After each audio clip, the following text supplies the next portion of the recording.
Will Yeah, someone quick. be unmuting us after we go live? Yes, yes. The host will. Thank you. Thanks.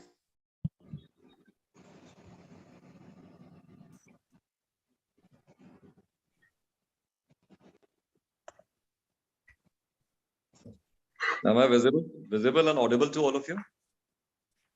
Yes, sir. ठीक है, तो let's जब भी आप शुरू करते हैं बता दीजिए whether have questions and answers. Yeah, sure.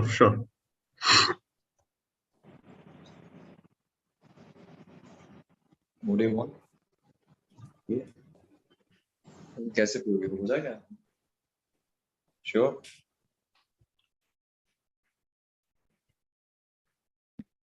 Okay. Prasad, please start.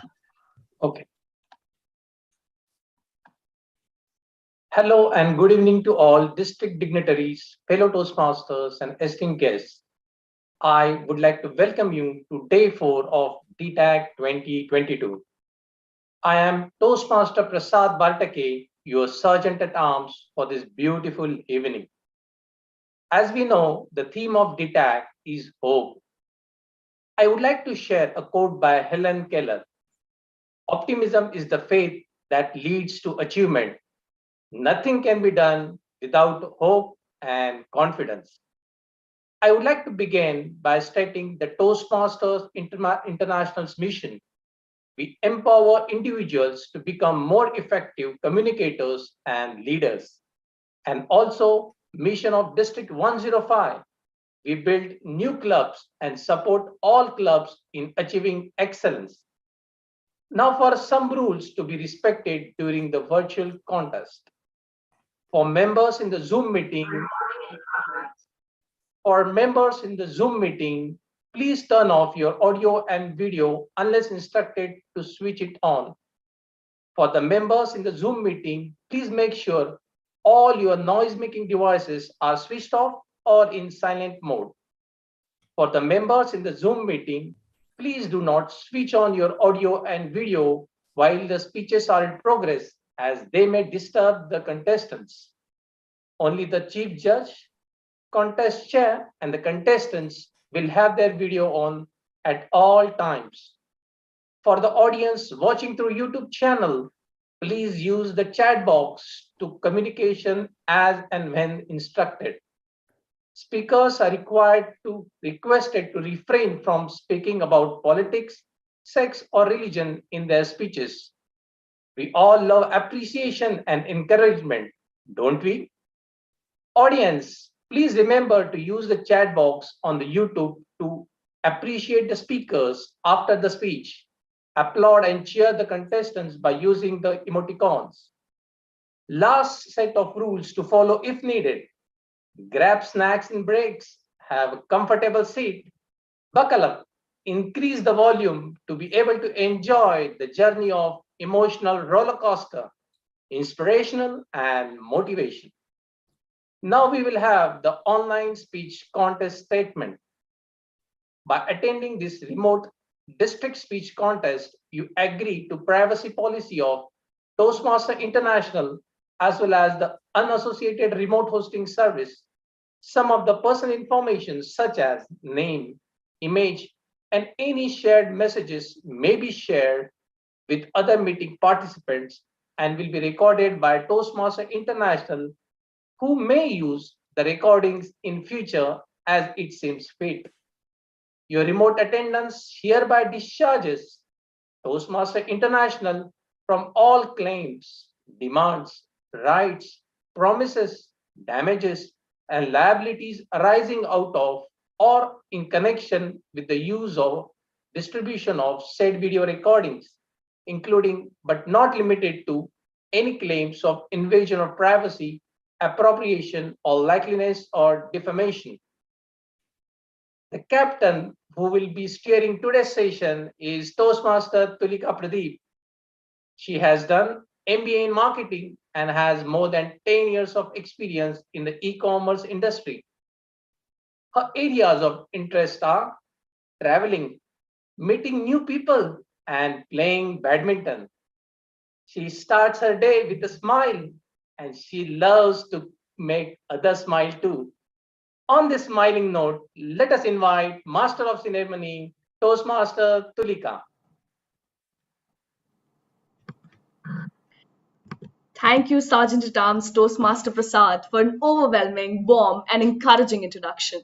Assalamu alaikum, namaskaram, sat sri akal, bonjour to our dear district dignitaries, DTAC Chair DTM Alok Tateja, DTAC team, fellow Toastmasters, contestants, and guests who are watching us live right now on YouTube and who will be watching us after some time. Today is the day 4 of DTAC 2022. So, dear audience, are you enjoying this session? I know, it's been a long, long day, but we have something very exciting in store for you. We had our semi-final international speech contest yesterday, where we found our 6 gems who made it to the finals today.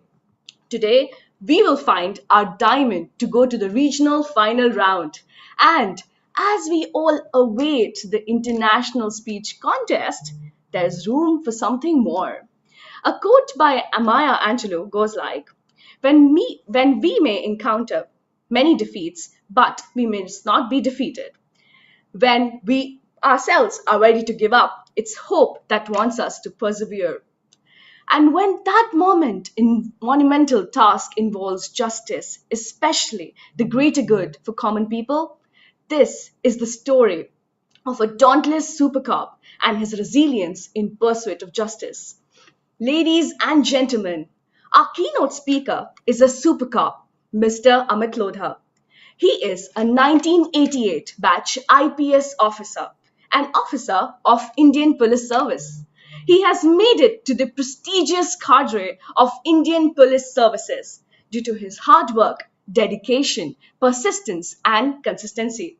He is also a graduate of the prestigious IIT, also known as Indian Institute of Technology, Delhi. He has caught many notorious criminals through a brilliant strategy. Mr. Amit Lodha, who is called the Super Cop of Bihar, caught the dangerous criminal Vijay Simrat of district Shekhapura after many daunting challenges, after which he was also awarded a Gallantry Award. Mr. Amit Lodha is a successful and popular police officer who is a source of inspiration to many youngsters who wish to pursue a career in police forces and serve their nation. Mr. Amit Lodha is not only a great police officer, but also a good writer. And he proved his art with his first book, Bihar Diaries, and his second book, Life in Uniform, Adventures of an IPS Officer in Bihar. Thank you so much for joining us today, Sir Mr. Amit Lodha. Mr. Amit Lodha would be addressing us, and then we will have an interactive session led by DTM CA Pankaj Madhav and Mr. Amit Lodha. So when I asked DTM Pankaj, what does hope mean to you? He said, hope for me is a belief that if others have done it, I can as well. So one foot in front of another in the journey of life of fulfillment and happiness. Such a beautiful thought, DTM Pankaj. But before I begin and before I hand over the stage to Mr. Amit Lodha, I would like to ask you as well, what does hope stand for you? What does hope mean to you?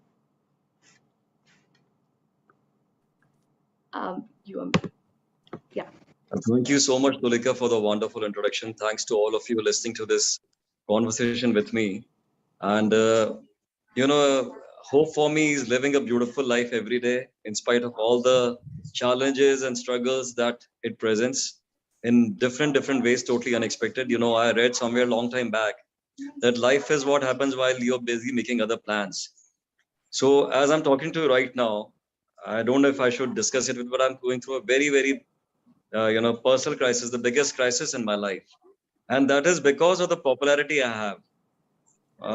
You'll be surprised, because of my so-called popularity, a web series is being made on me by Netflix. It's already being made, rather.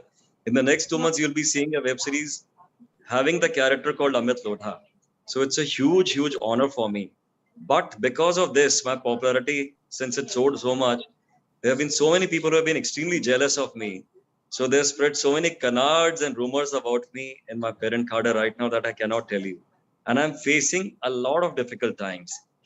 And I'm in the hospital right now. My wife has had a surgery just before this talk. I'm in the hospital, you can see right now. But Yeah. the hope I have is, first of all, I believe in myself that I've done no wrong. And I know that ultimately I'll have to fight my own battles. Nobody else can do it. I can motivate others, but I can keep reading motivational books, go to gurus, astrologers. A lot of people told me in the last few days that, sir, why don't you meet a palmist or an astrologer? Aapka samay theek nahi chal raha hai. So I just thought that this is a life I'm living, and in every life there'll be ups and downs. There'll be people who will try to pull you down, but there'll always be good people also who will motivate you, who will stand by you irrespective of your circumstances. So I'm very optimistic, very hopeful, and I look forward to the challenges every day. And I know that if I have the strength of character, conviction, I know that I'm right.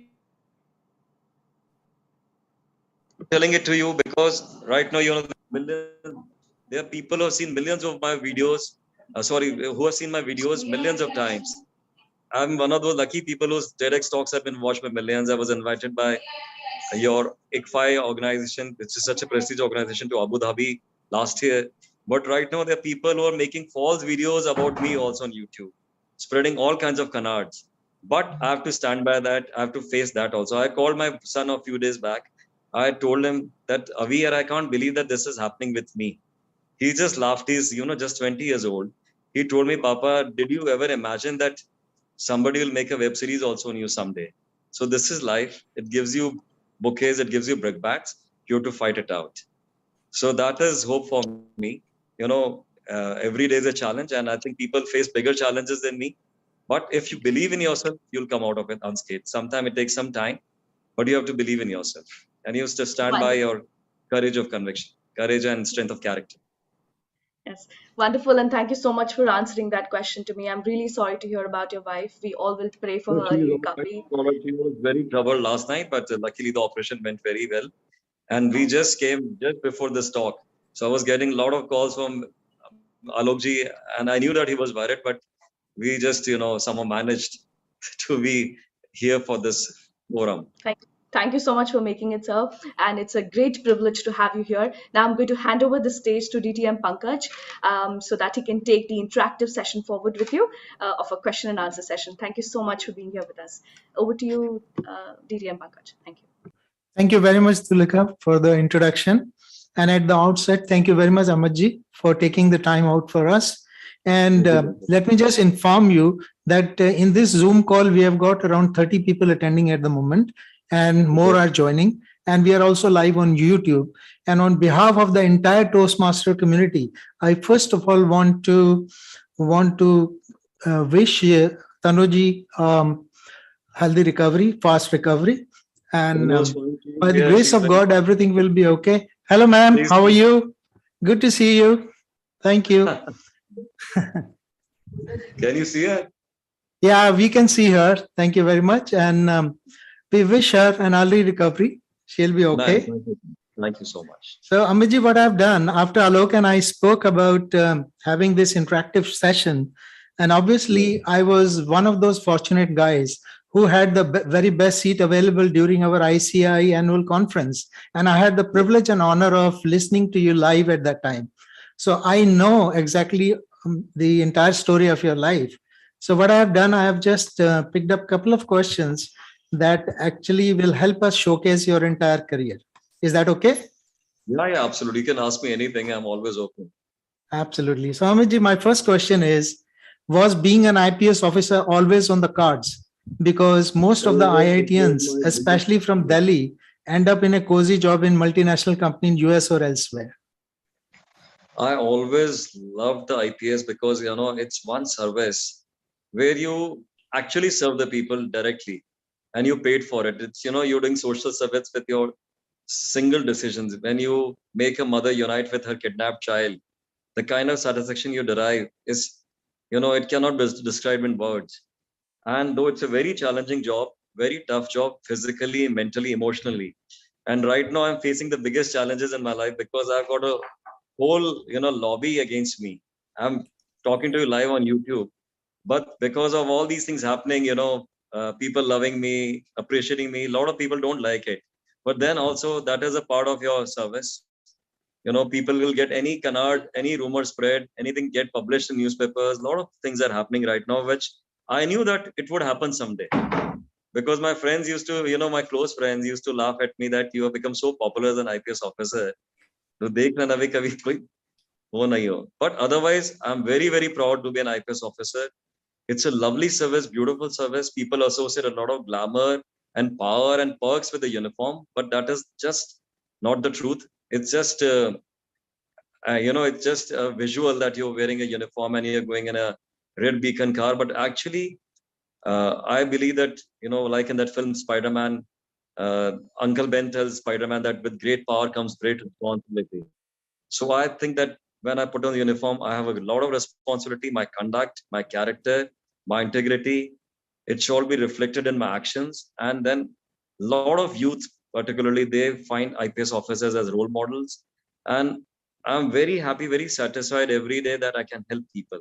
My single phone call or my decision can actually change people's lives. I really believe that I should always deliver justice.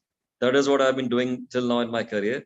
And I feel very privileged, very humbled, very thankful to God that I get to wear this uniform every day of my life. Today is one of Thank the you. rare times I'm not wearing a uniform, otherwise I'm always in my uniform. Thank you, Amit ji, for taking up this question so well. But I just want to tell you, जैसे कि उर्दू के शायर ने बोले ना, बदनामी होगी तो क्या नाम नहीं होगा. So somewhere, बिल्कुल नहीं, पंकज जी, बिल्कुल बदनामी नहीं है, बदनामी बिल्कुल नहीं है.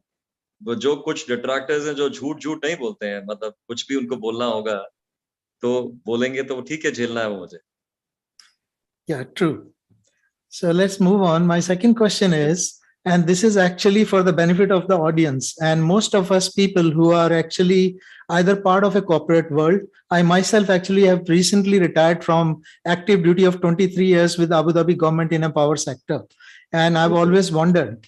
So this question is around that being an IPS officer in an Indian state is certainly not bed of roses. It does come with its own issues. What differences do you see between the corporate heads and bureaucrats? There's a world of difference. First of all, whatever actions we take, it's in the public light. And in the IPS, I personally think that it's a very wonderful job. A lot of people think it's a thankless job. Why? Because in the police, you cannot satisfy both the parties. If somebody comes with a grievance that my neighbor is, usurped a piece of land or anything like that, and you say, no, you are wrong, your neighbor was right. He will not go out and say, IG was right and IG was very just and nice. So this way, our job is very difficult.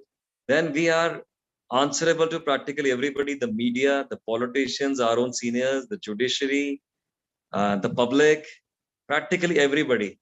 And people expect results from us instantly, unlike other sectors and other jobs, including government sector jobs. In the police, people expect that somebody is kidnapped or some crime has taken place, that answer, you should arrest the criminals immediately. Similarly, you should have an absolutely peaceful society. There should be no law and order situation, which is not possible.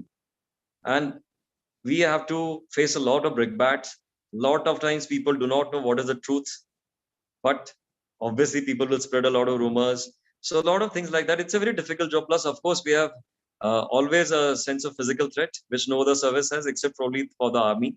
But as an IPS officer, I face a physical threat practically every day, not only from the criminals whom I had arrested or who are behind bars right now, even they are paying for our blood. But when we have a law and order situation, we always face a mob, and we have to face the mob with great, restraint, because they are our own people. We cannot just go and open fire at them. So it's a very difficult job right now. Where I was posted earlier as IG Gaya, we had a serious Naxal problem also.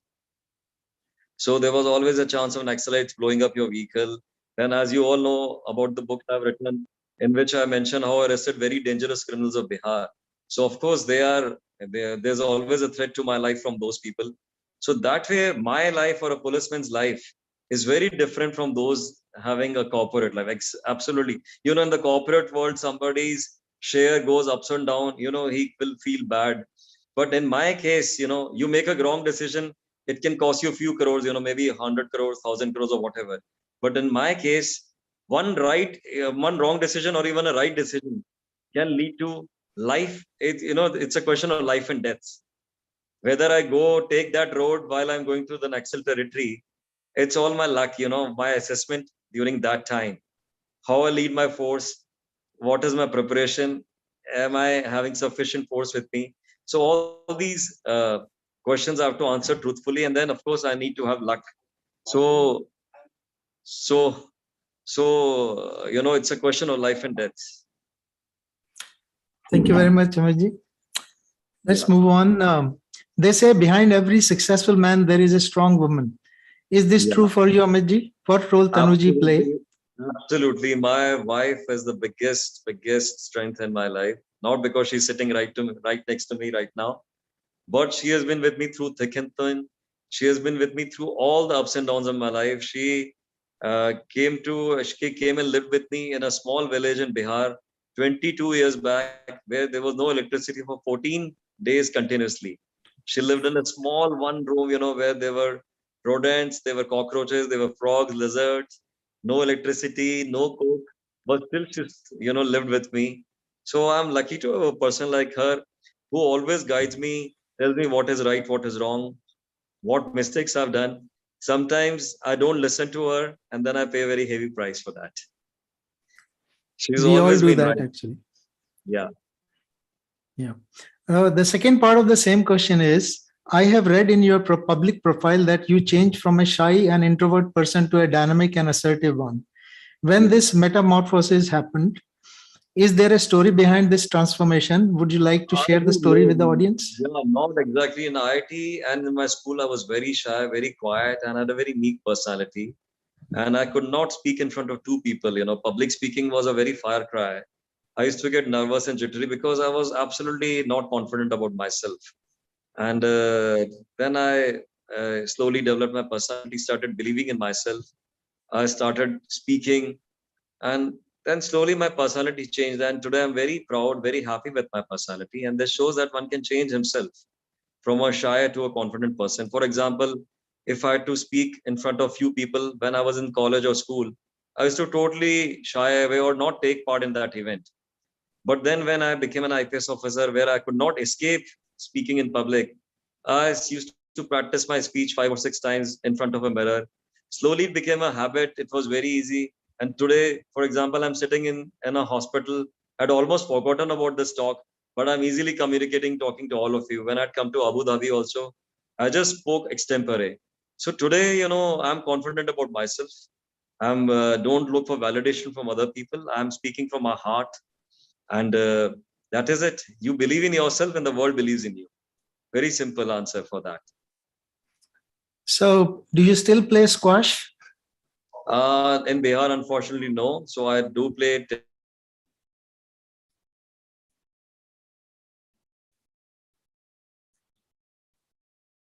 Zoom Master, can you please refresh?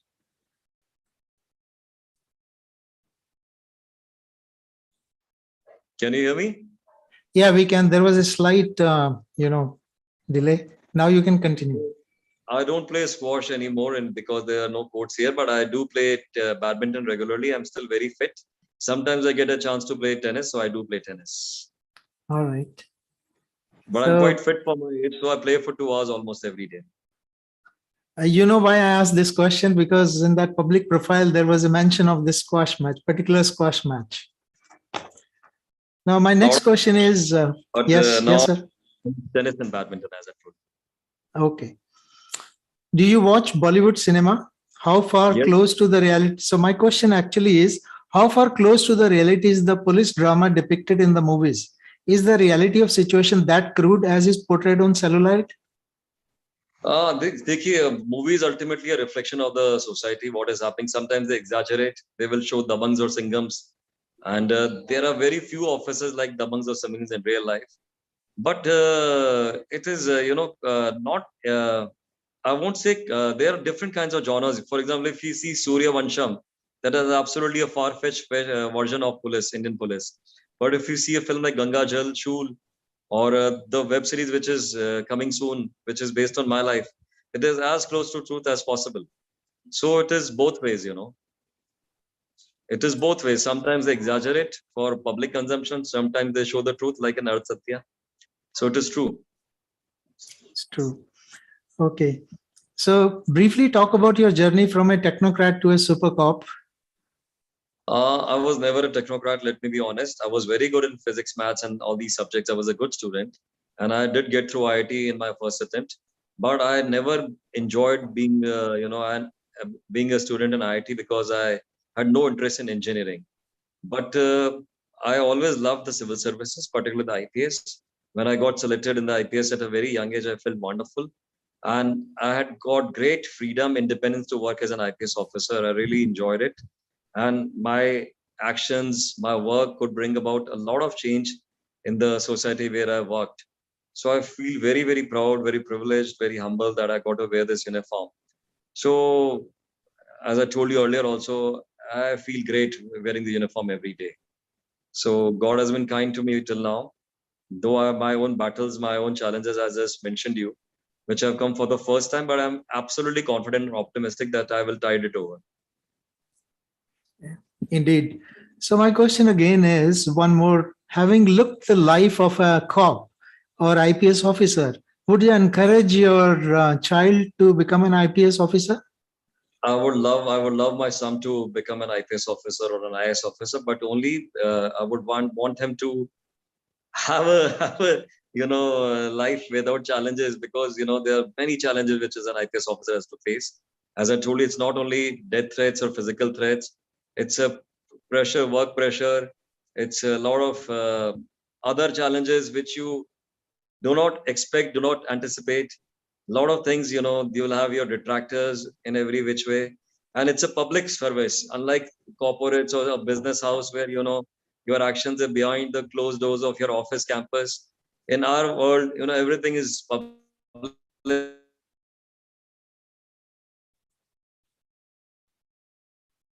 You also, all these kind of things happen. I've been lucky till now that I've always had the support of public, my senior officers. That way I've been extremely lucky. And I've got great adulation from youngsters, particularly the youngsters from all over the country.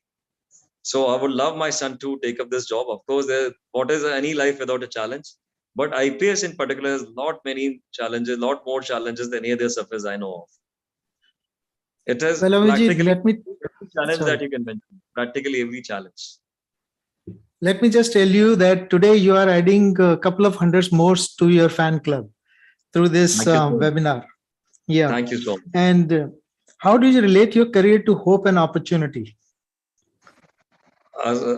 See, whenever I could do any small thing which could help alleviate somebody's miseries, I used to feel great that every day of my life is being meaningful. And at the end of it, every one of us, how money we have, how much of success we chase, we want that we can bring a change, positive change to somebody else's life. So I feel very, very privileged, very humbled that I've helped so many people. Recently, I got transferred to Patna from Gaya range, and I'm not exaggerating. I got so many people came and told me, said that you don't worry, you come and stay in my apartment, my house.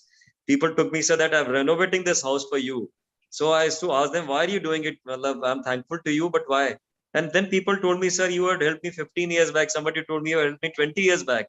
I don't even remember that, because I'm not trying to be humble or modest, because this is my job. Somebody's come to my office. So this is my job to help him, that I have to see that justice has been done to him.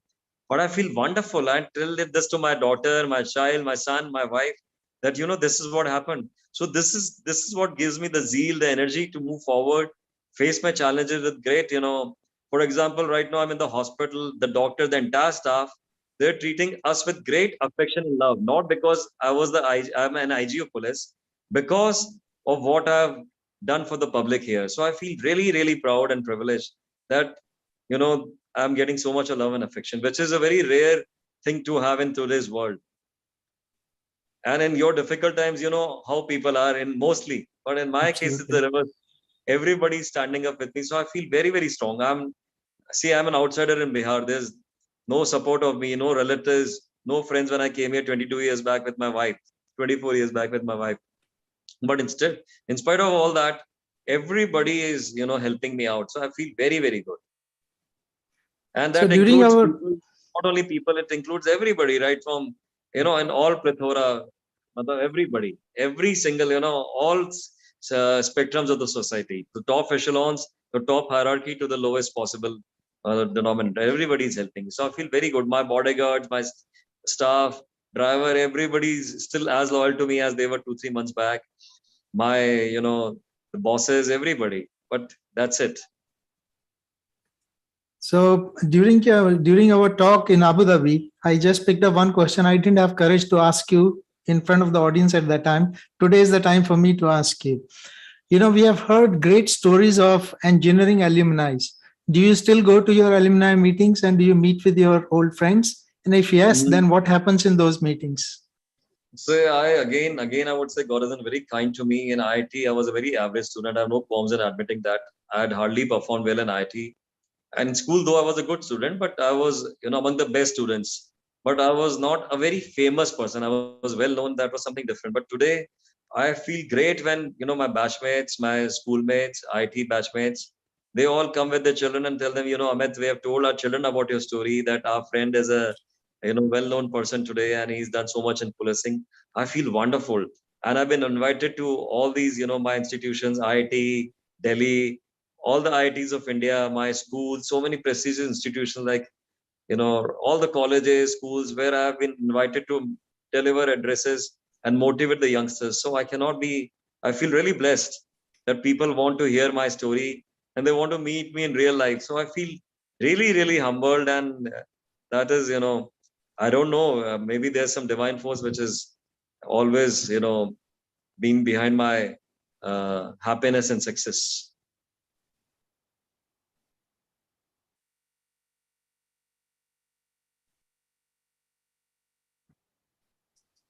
So there is one question that has come from the YouTube audience, Amitji. The question reads as, what you would suggest to the new generation, someone who wants to join forces? And when I say forces, it could be police forces, it could be armed forces, anyone. See, my answer is very general. Whatever you do, you should do it only if that job makes you happy. If you do it just because, maybe in the IPS, you'll get a lot of powers and perks, or maybe you join the corporate world because you'll make money. I don't think that is the right approach. You do that job because it makes you happy. So that job doesn't remain a job anymore. It makes you feel happy. You feel like going to the office every day. So that should be the first thing. And then live your own life. Don't live somebody else's life. In India, particularly, most of the times, at least during my generation, people lived somebody else's life. Your parents had their own desires and dreams. You then followed your peers. What are my batchmates doing? What are my schoolmates doing? But today, luckily, there are a lot of options. You can go for so many job opportunities all over the world, not only in India. But still, you should have a passion for your job. And once you take up that job, do it with your full integrity, with your full sincerity. And apart from your job, also have a life. Have some interests, whether it's sports, music. In India, I see there's hardly anybody, at least where I know, who is following his passion. They're just doing a job, come back home, and again live a very monotonous, robotic life and go back to the job again. I would rather have a very meaningful life. Apart from your job, you should have a different identity also. So that is a must. The second part of the question I won't ask because you have already answered this, and people can look at the footage, because the question reads as, why did you choose to be police officer? I think that was the first question. You have already answered it. Yeah. So we'll move on to the next question. I've seen number of images of you standing next to Akshay Kumar. So you are very close to him. Does it mean you have been bitten by the acting bug and we might see you on the silver screen in near future? Not at all. I wish, I was a good looking person to act in films. But I'm very happy being an IPS officer. I don't have any acting bug. I'm great friends with Akshay, but my association with him is largely related to Bharat Ki Veer, an initiative which we started to support the martyrs, martyrs of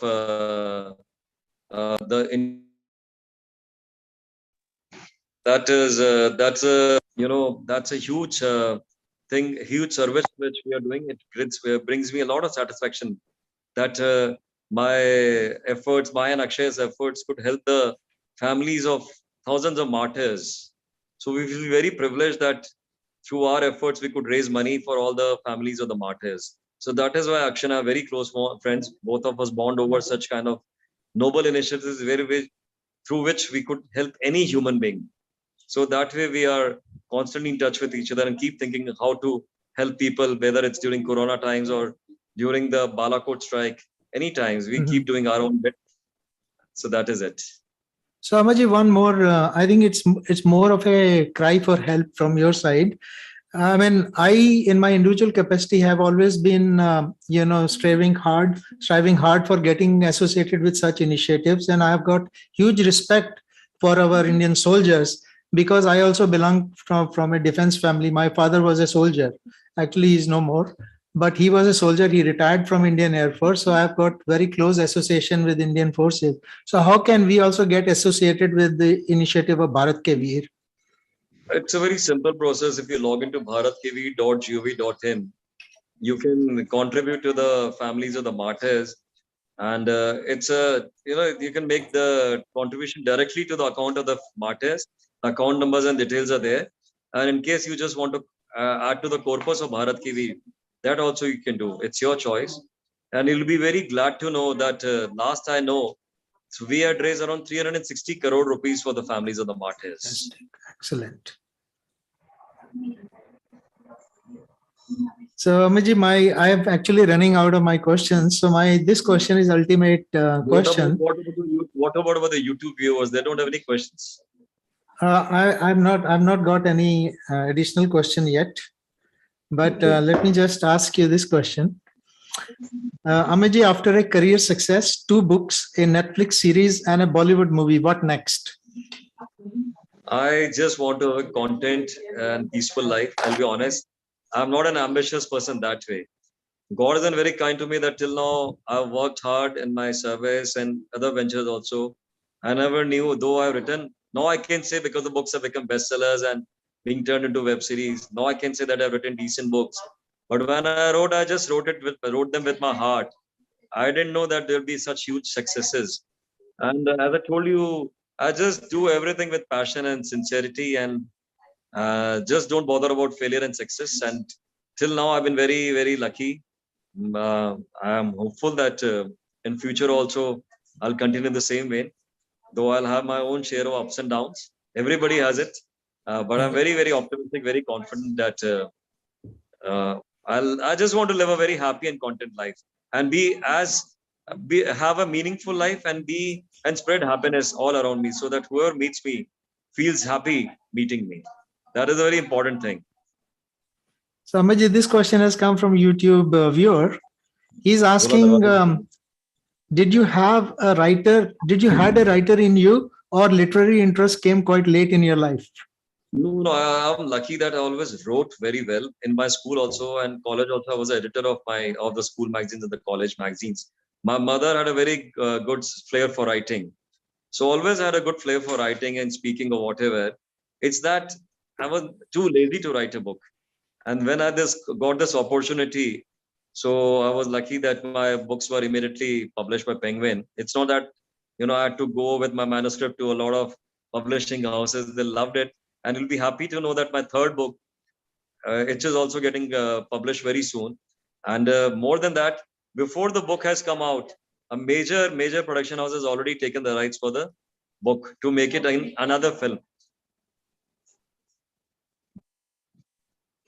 So that's a thriller, huge thriller that you will enjoy in the next year. You'll enjoy next year. So there is another question which has come from our past district director, Balaji Bhushan. He is asking, I'm sure you hardly sleep, but what is your ambition eventually when you quit IPS or when it is time? I really haven't thought so far. I've got a long service at almost 12.5 years of service left. So that's a long service.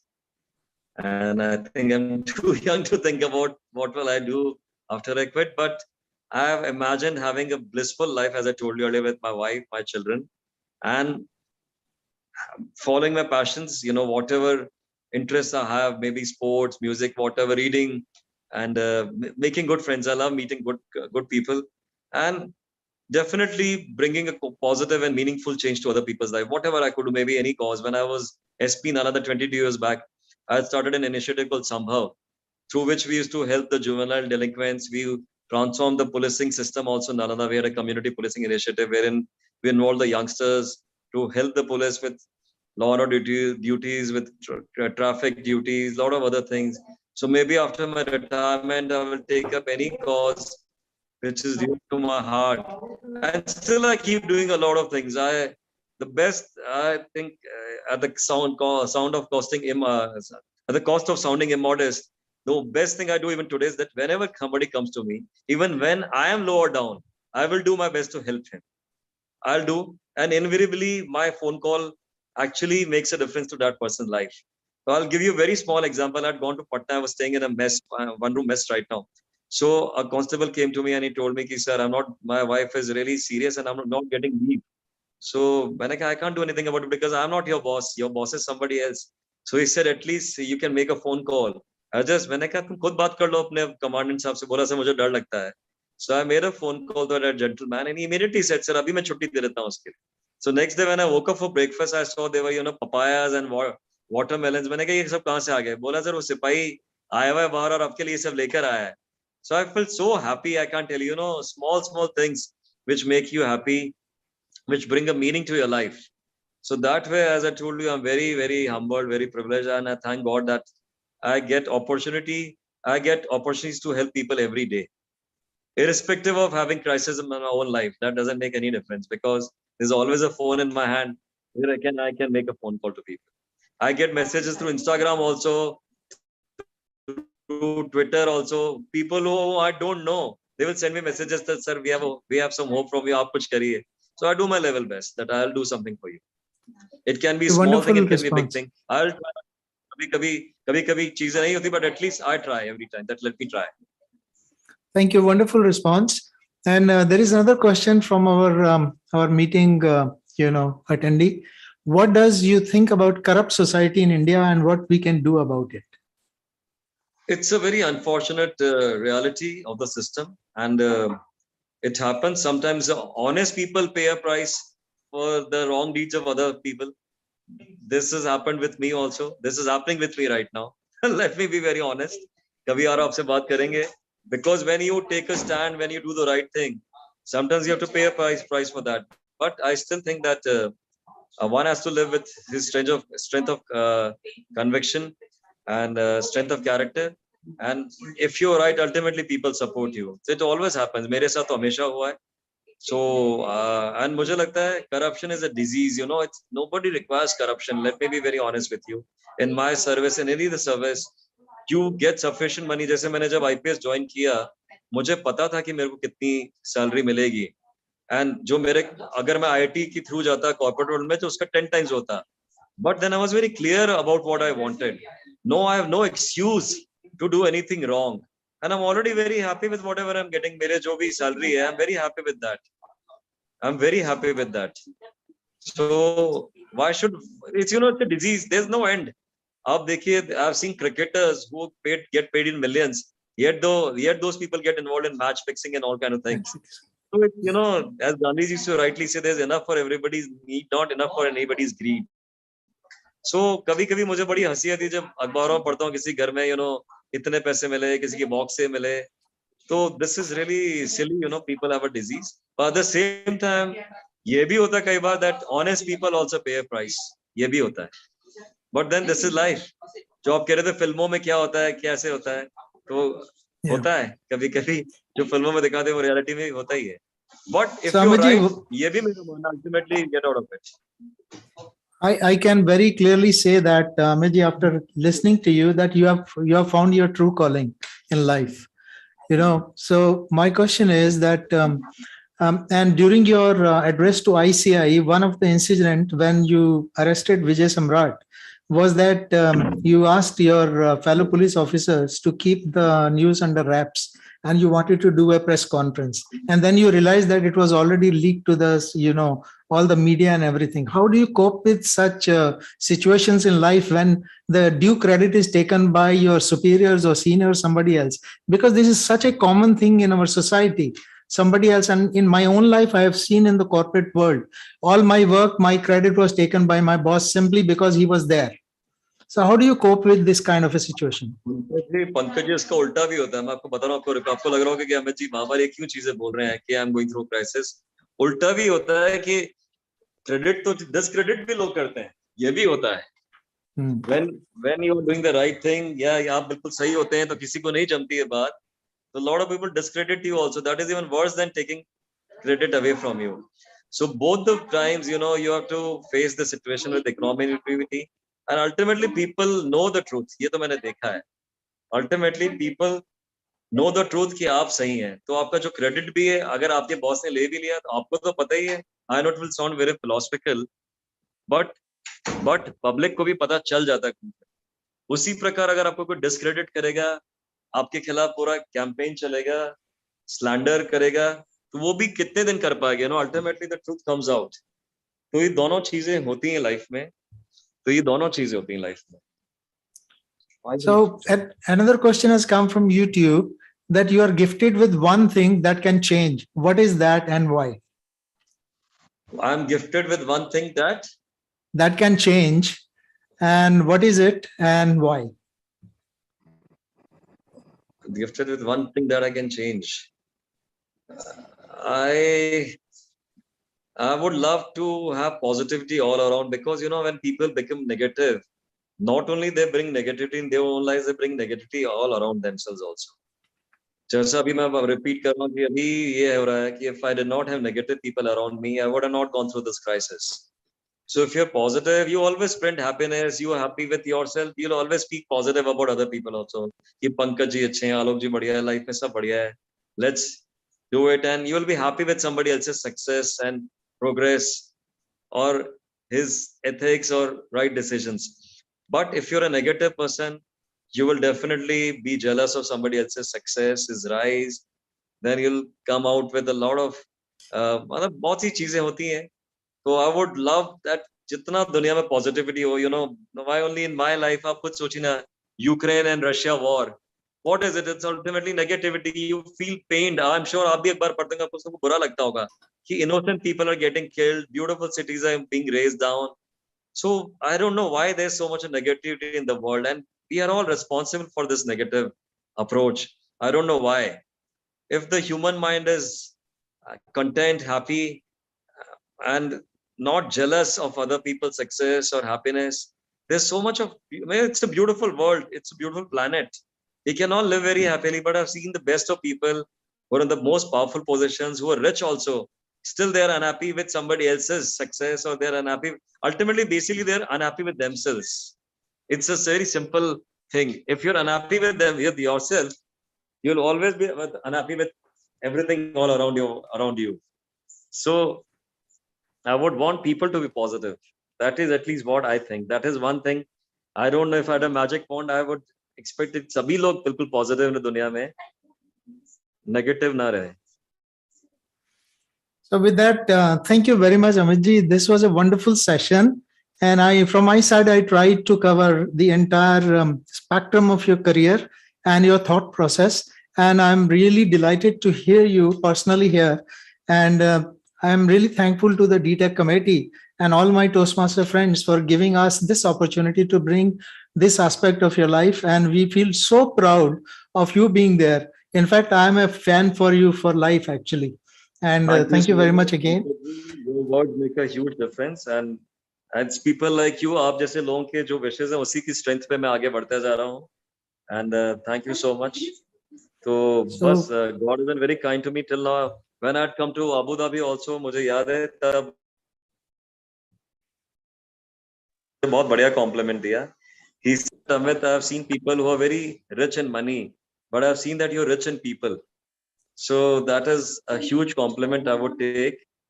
So बस यही चीज है. Thank you so much. So thank you very much, Amitji, again. And as an Indian diaspora here in Abu Dhabi, we feel really proud of all the achievements of Indians who are doing and who are bringing accolades to us. We feel proud all the time because we get associated and recognized by Amitji and the people like you and the rest of the people who are doing wonders in India. So with that, I would like to conclude this session and wish Tanuji early recovery again. God bless Thank you. you so much. Thank you. Over to Thank you, so much. Tulika, to take over the session. Thank you, DTM Pankaj. And a big thank you to Mr. Amit Lodha for joining us here today and giving us real time insights and enthralling our audience. Thank you so much once again, for answering all of our questions as well. I'm definitely looking forward to your Netflix and I'm extremely inspired. I'm going to pick up a copy of your book as well and definitely read it to see what exactly it has in store as well. Thank you so much once again, Mr. Amit Lodha, for joining. Thank you, Toleka. Thank you, Alok, Pankaj ji, सबको. And I'm surprised आज policing की बात नहीं, गोलीबारी की कोई बात नहीं है about all the shootouts.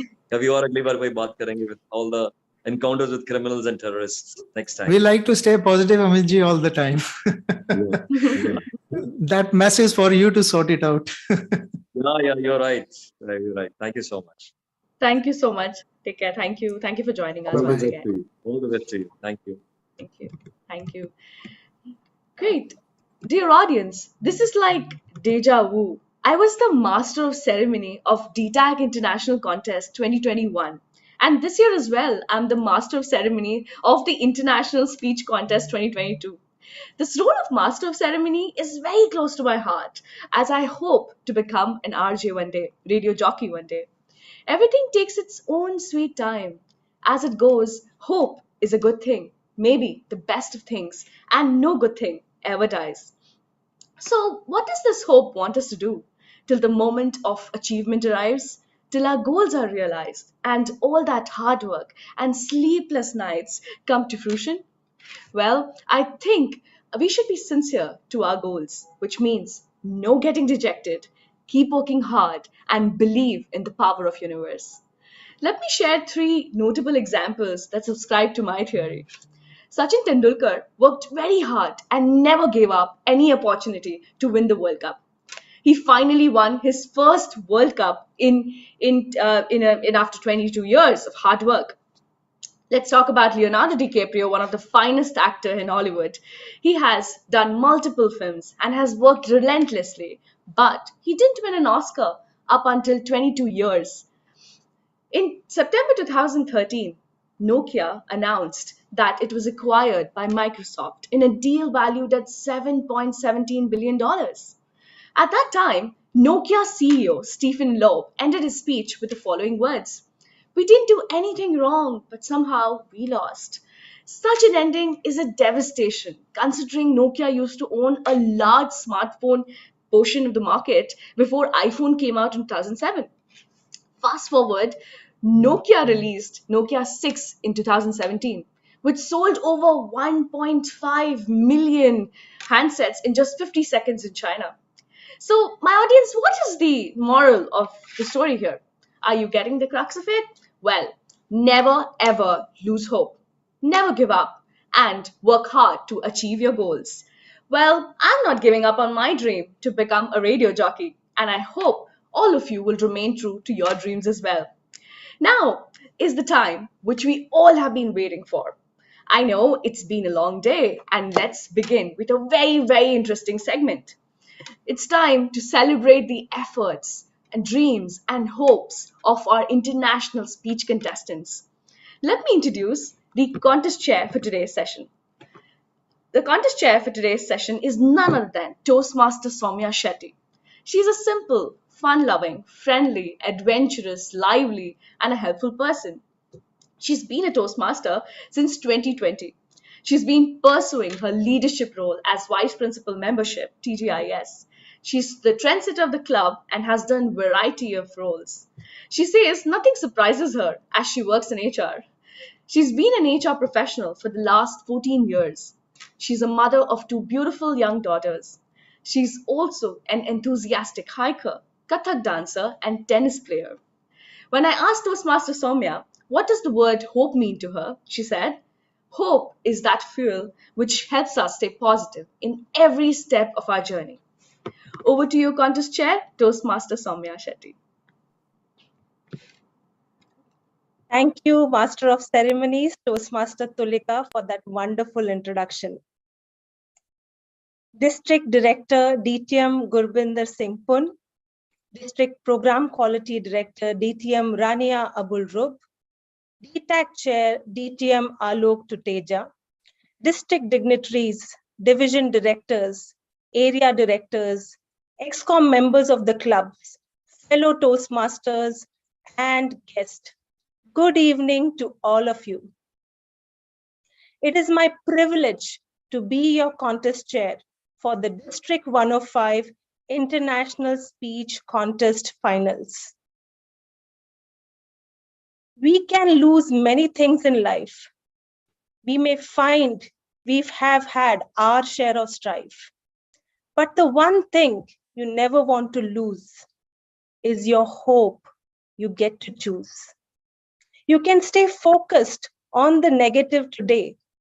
You can blame others in every way. But at the end of it all, our hope will prevent us from a fall. You see, focusing on things will get better, will keep our lives centered, to look forward with positive hope. Like Catherine Pulsifer rightly said in this poem, hope is positive. Hope is the light at the end of the tunnel when our lives seems dark and dreary. Hope is the fuel which keeps us going when we are tired and drained. Hope is the sword which slices through every obstacle which comes in the way of reaching our destination. Today, in the hearts and minds of the 6 individuals, there exists a silver of hope that they can take one step closer to becoming the world champion of public speaking. So here we are at the DTAC 2022 International Speech Finals, where 6 worthy warriors will battle it to keep their hopes and dreams alive.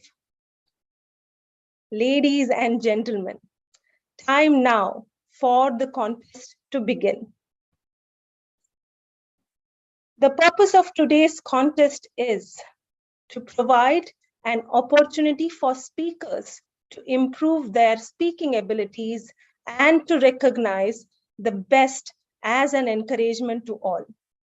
To provide an opportunity to learn by observing the more proficient speakers who have benefited from their Toastmasters training. Our chief judge today is DTM Sunil Kotaratil. Please join me in thanking the judges and the chief judge. Before we commence the contest, please allow me to state the rules of this contest. The contestant shall have 5 to 7 minutes to deliver their speech.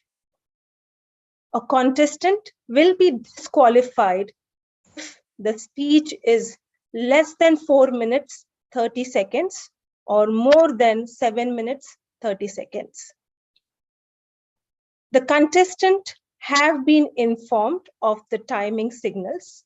For the benefit of the audience, the timing signals shall be as follows. The green light will be turned on after 5 minutes and will remain on. The amber light will be turned on after 6 minutes and will remain on. The red light will be turned on after 7 minutes and will remain on till the speech is completed. No indication will be given to the contestant if they exceed the time limits. Timing will begin with contestants' first definite verbal or non-verbal communication with the audience. There will be 1 minute of silence after each contestant for the judges to complete their scores. Protest may only be registered by the contestants or judges to either the Chief Judge, DTM Sunil Kotaratil, or to myself as contest chair before the contest is adjourned. Now let us meet our contestants. We have 6 contestants competing today. Please allow me to introduce the contestant in the speaking order as determined by the draw of lots. I request all contestants to unmute and switch their cameras on. I will announce the names of the contestants and they are requested to respond by saying hello as the name is announced. Contestant number 1, Toastmaster Hashim Halim. Hello. Hello. Contestant number 2, Toastmaster Tebby Joy. Hello, everyone. Hello. Contestant number 3, Toastmaster Kalpana Prakash.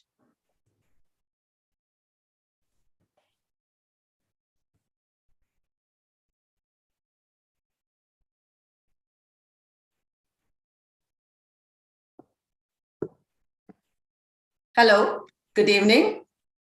Hello. Hello. Yes, I can hear you. Hello. Hello. Hello. Contestant number 4. Yes, you are audible. Contestant number 3, Toastmaster Kalpana. Contestant number 4, Toastmaster Matt Al Mazroy. Hello. Hello.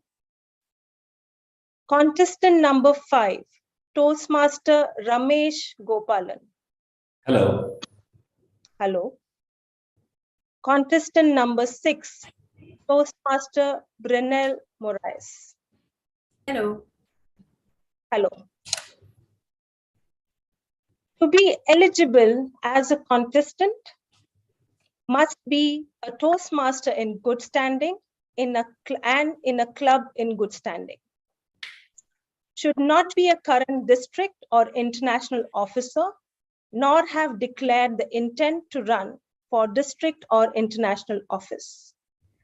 I confirm that all contestants are eligible to compete. Zoom Master, I would request if we can take a group photo with all the contestants.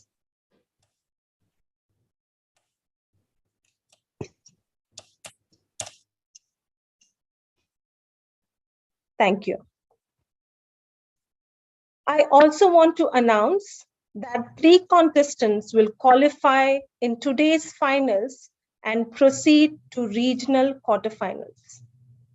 Audience can applaud the contestants by using your reaction icons or emoticons or the like button on YouTube. During the contest, I will introduce each contestant by announcing the contestant's name, then the speech title, repeating the speech title and the contestant's name. Are there any questions? Zoom Master, are you ready?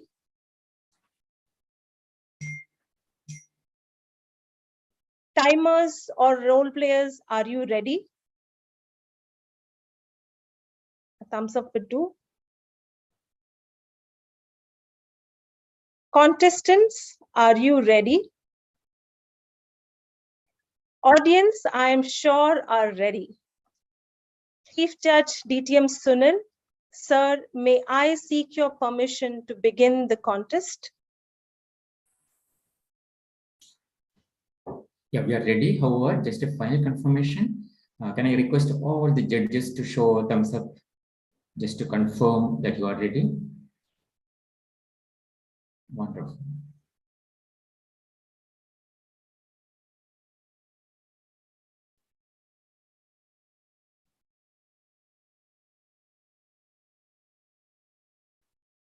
Good. Thank You're you, all Chief set to Judge. proceed. Thank you. Thank you. It's now time to begin the contest. Our first contestant is Toastmaster Hashim Halim.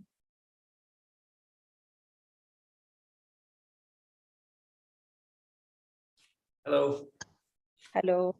Can you see timer 1 and timer 2 at the top of your screen? Yes, I can. Timer 1 and timer 2. Okay. Is this your speaking position? Yes, this is my speaking position. To check audio video, please repeat this sentence. I am ready to inspire. I am ready to inspire. Yes, you are. Thank you. Contestant number 1, Toastmaster Hashim Halim. Booster shot. Booster shot. Toastmaster Hashim Halim. You can't! Hashim, you can't! Your chance of success is like finding hair on a bald man's head. That's how my friends scoffed at me when I told them my dream. Respected contest chair, esteemed judges, and dear friends, it was always my dream to start my own company. After all, I had all the prerequisites: passion, perseverance, my dad's pension money. I decided to quit my job and I wrote my resignation letter.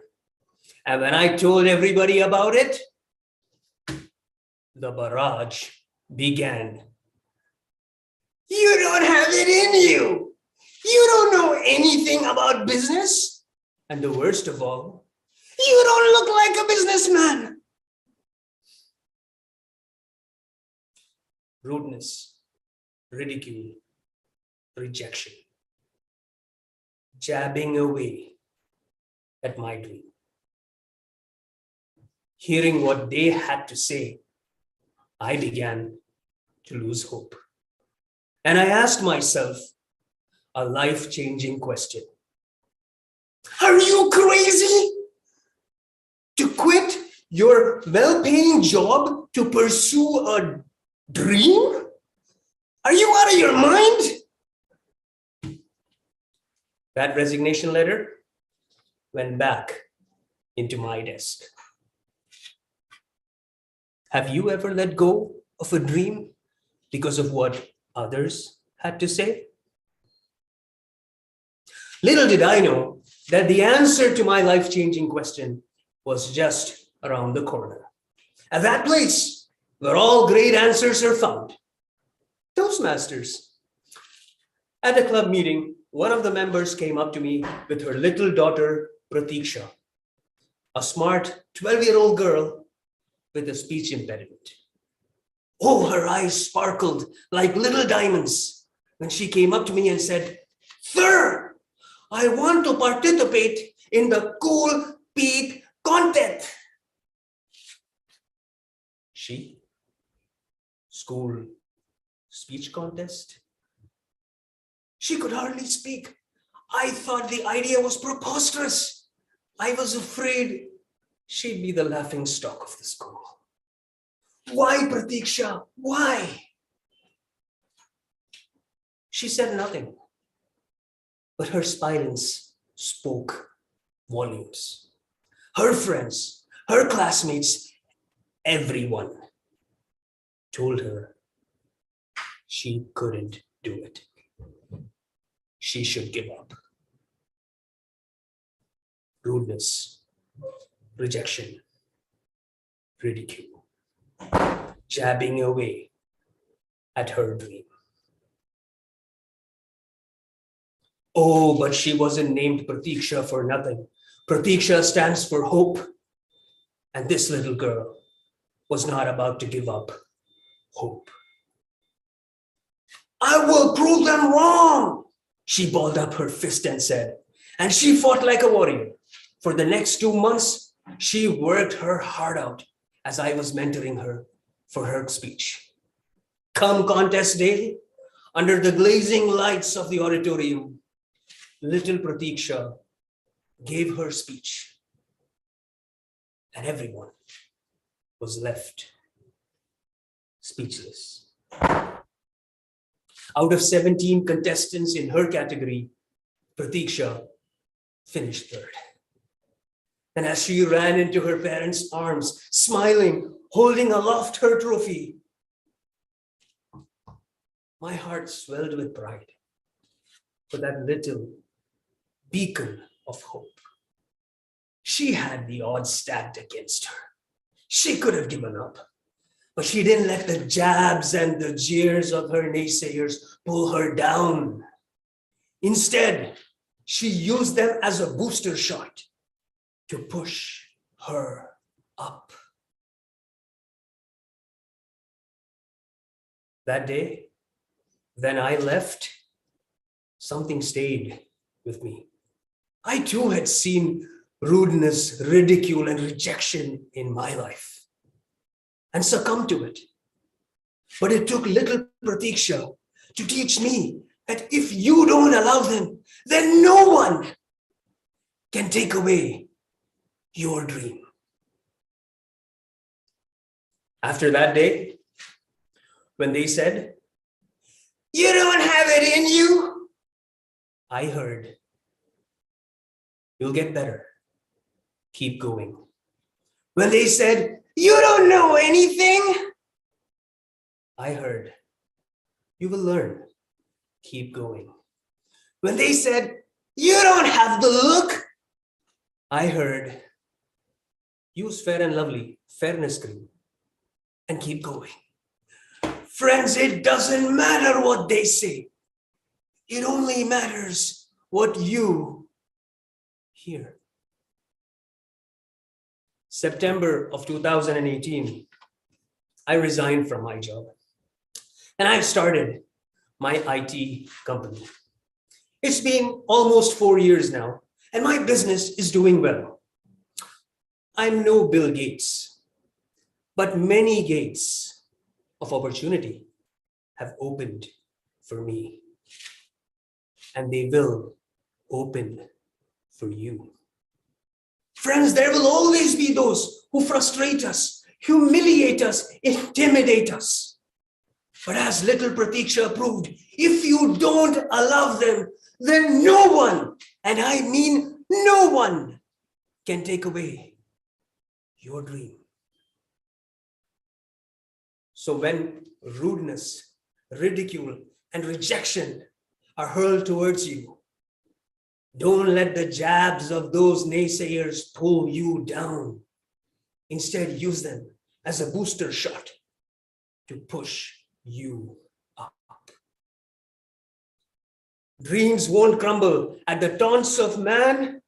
Boost yourself and tell the world, yes, I can.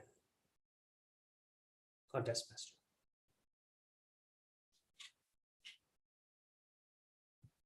Let's wait for 1 minute for the judges to mark their scores.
Our second contestant is Toastmaster Tebby Joy.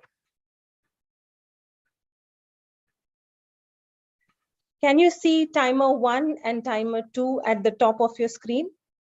Yes, I can. Okay. Is this your speaking position? Yes, this is my speaking position. To check audio video, please repeat the sentence. I am ready to inspire. I am ready to inspire. Yes, you are. Thank you. I could hear some disturbance. Is there any lack of clarity in my voice? No, it's clear for me. Okay, thank you. Okay.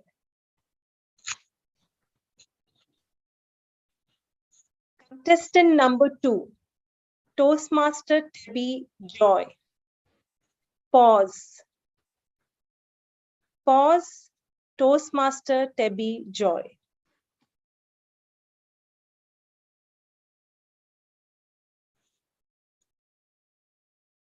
Life is like a flowing river, and you and I are like pieces of logs flowing along with it. You gush ahead, bouncing and leaping, and time goes by like this. One can't stop the flow of that sand. Contest chair, fellow Toastmasters, here comes the most pertinent question. When we go with the flow, are we able to truly reflect on our priorities, our choices, our actions? September 2021, precisely 8 months ago, I was with my family in the valleys of Vagamon Hills, a scenic hill station down south in India. The dew-clad top of the hill was so inviting that I wanted to go touch the peak. We set out for trekking, but after the initial stretch of few minutes, I started gasping for breath. My calf muscles were so tight that I was not even able to feel my legs. I decided to rest on a rock. My family came back after an hour's time, all excited. Mama, it was amazing. But why didn't you come? We missed you badly, Mama. They showed me pictures that they had taken. But I was not there in any of those pictures. My kids were all excited, but I was not a part of their joy. Friends, that 1 hour at the bottom of the hill was an hour of reflection. I took a pause and I realized that 24/7, playing the roles of a helicopter mother, an amazing wife, and a smart finance manager kept me busy all the time. I gathered that the gift of health was keeping me alive, but I was far away from a healthy lifestyle. I landed back after vacation and I consciously started taking care of my health.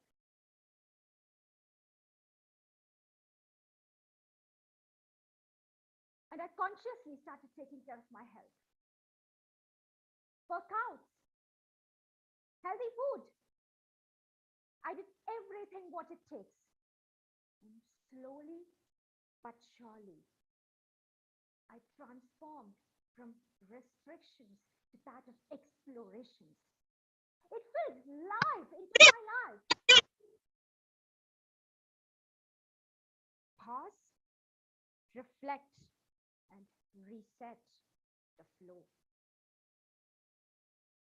But this incident set me to think, what if I could take frequent pauses?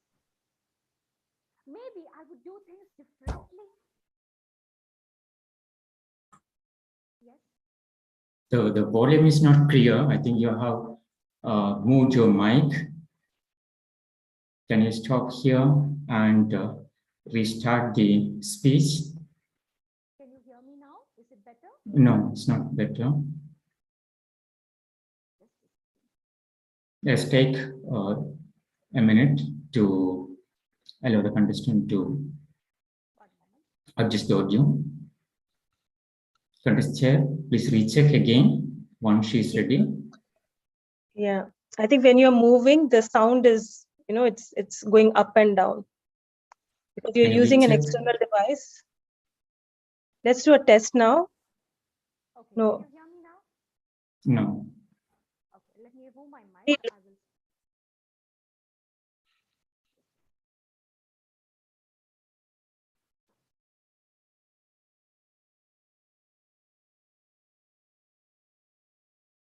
I will remove my mic and probably use your laptop. Timers, reset the timing. Judges, please note restarting of the contest for speaker number 2 again. Can you hear me now? Yeah. Much clear. Yeah. Okay. All right. Just contest chair, check again, and speaker number 2. You start once you get the okay sign from the contest chair. Sure. Timer, note down. Can you hear me now? Yes. Good to go. Yeah. Fine. If someone could please let me know what was the last thing I spoke. You better restart from the beginning because you immediately went off. We are not able to hear. All right. Thank you so much, sir.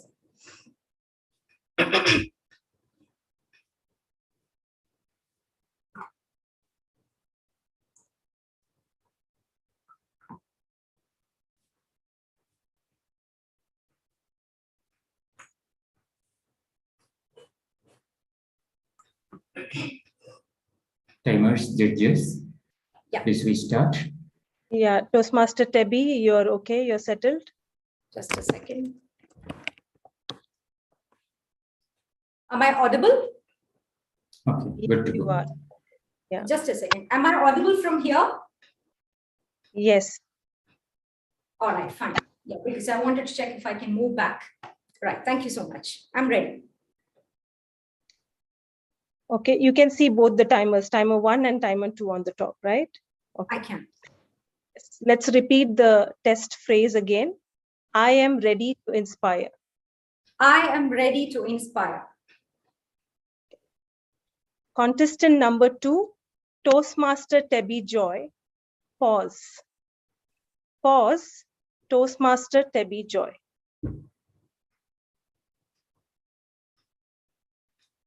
Life is like a flowing river, and you and I are like pieces of logs flowing along with it. You gush ahead, bouncing and leaping, and time goes by like this. One can't stop the flow of that sand. Contest chair, fellow Toastmasters. Here comes the most pertinent question. When we go with the flow, are we able to truly reflect on our priorities, our choices, our actions? September 2021, precisely 8 months ago, I was with my family in the valleys of Wagaman Hills, a scenic hill station down south in India. The dew-clad top of the hill was so inviting that I wanted to go touch the peak. And we set out for trekking. But after the initial stretch of few minutes, I started gasping for breath. My calf muscles were so tight that I was not even able to feel my legs. I decided to rest on a rock. My family came back after an hour's time, all excited. Mama, it was so beautiful, Mama. But why didn't you come? We missed you badly. They showed me pictures that they had taken. My kids were all excited, but I was not there in any of those pictures. I was not a part of their joy. Friends, that 1 hour at the bottom of the hill was an hour of reflection. I took a pause. And I realized that 24/7, playing the roles of a helicopter mother, an amazing wife, and a smart finance manager kept me busy all the time. I gathered that the gift of health is keeping me alive, but I was far away from a healthy lifestyle. I landed back after vacation and I consciously started taking care of my health. Workouts, healthy food. I did everything it takes. And slowly but surely, my body changed its language from restrictions to that of explorations. It filled life into my life. Pause, reflect, and reset the flow. But this incident set me to think, what if I could take frequent pauses? Maybe I would do things differently. So every night before I slept, I started reflecting on the day. One such night, I was recalling a conversation with my 8-year-old son. Mama, you know who are the good kids in my class, Mama? Riya is a good girl and Adil is a good boy. That's what Nina ma'am says. They always get all the prizes, Mama. Come on, Ren. I'm sure you're also a good boy. Really? Really? I took a pause. I reflected on the educational system wherein every child gets measured by everything that they do. So much so that in the mindset of an 8-year-old, we create a perception of, I don't know if I'm good enough. In the next meeting of our NGO that I was associated with, we revived our students' forum, creating a framework wherein every child would get to mark their signature with no pressure to perform, no yardstick to measure, and no competition. In our first online event, 35 children performed. And after Ren spoke, he came and hugged me tight and asked me, Mama, I spoke well today, right? Will I get prize today? I told him with a drop of tear in my eyes, all 35 of you are today's winners, my dear. Only to see his face with all smiles, beaming with a lot of confidence. And I could see 34 such other faces on my screen. A seemingly trivial chit-chat between me and Ren led me to touch a few other hearts. Pause, reflect, and reset the flow. As life flows by like a river, and as time goes by like this, take time out to pause. Let that be your time of inner silence, your me time, your time to reflect upon. Let your priorities, your choices, and your actions simmer within you. As you go down the lane of your life, you will realize that you may not be the best parent, but you and your kids would look forward to being with each other. You may not be the best spouse, but you would start becoming a more patient partner. You may not be able to bring about a revolution, but you will definitely be a part of the change that you wanted to see in the world. And this is the magic. A pause can work for you. Take a pause and discover the magic in yourselves. Want you? Contest chair. Let's wait for 1 minute for the judges to mark their scores.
Our third contestant is Toastmaster Kalpana Prakash.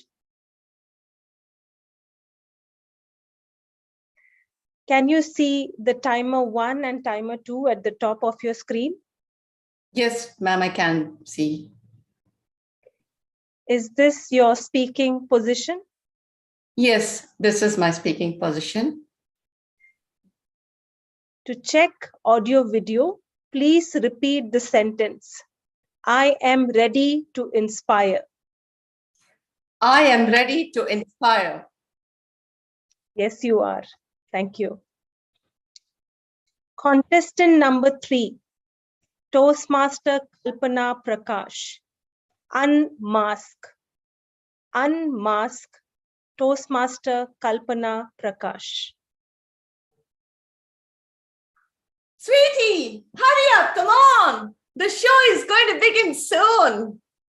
That was my mama when I was a little girl and went with her to the circus in town. I was delighted to see the huge, colorful tent. The ringmasters allowing the animals out of the cage onto the stage. And the clowns jumping around and trying to make everybody laugh with their pranks and colorful masks. Their masks mesmerized me. Mama, I too want to wear a mask. Sweetie, it isn't easy. Mama, but they always wear a mask.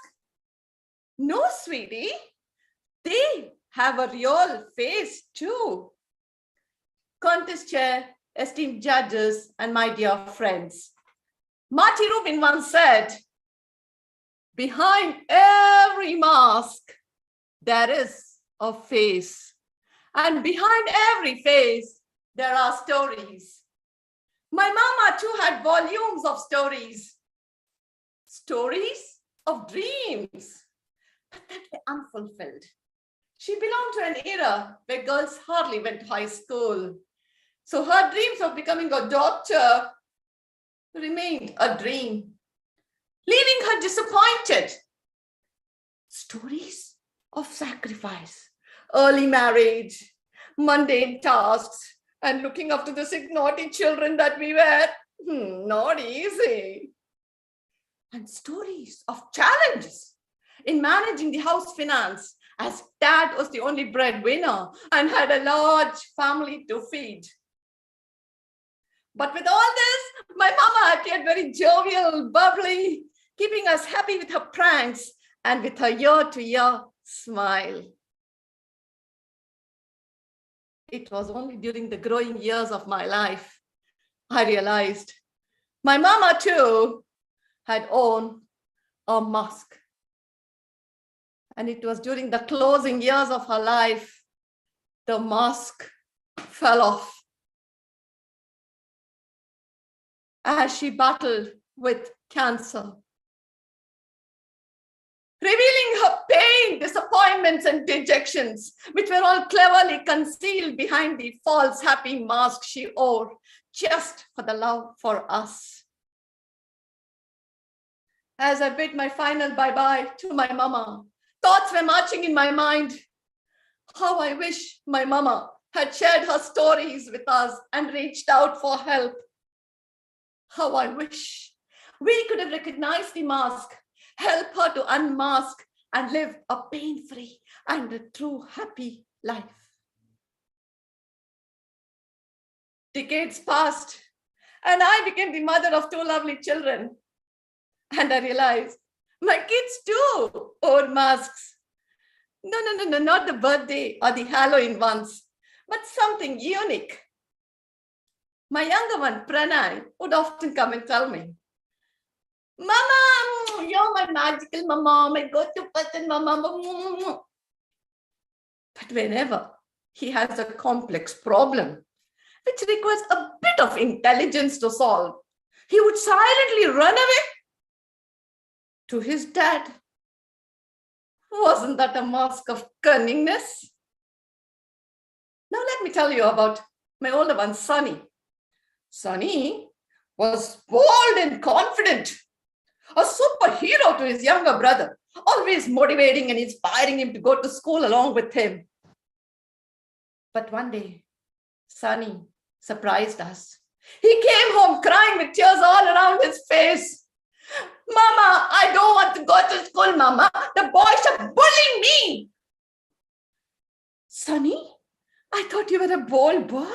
Why didn't you tell me, Sunny? Mama, I'm telling you now. Okay, Sunny, okay. I hugged Sunny and realized that he was wearing a mask of boldness, but deep down had low self-esteem.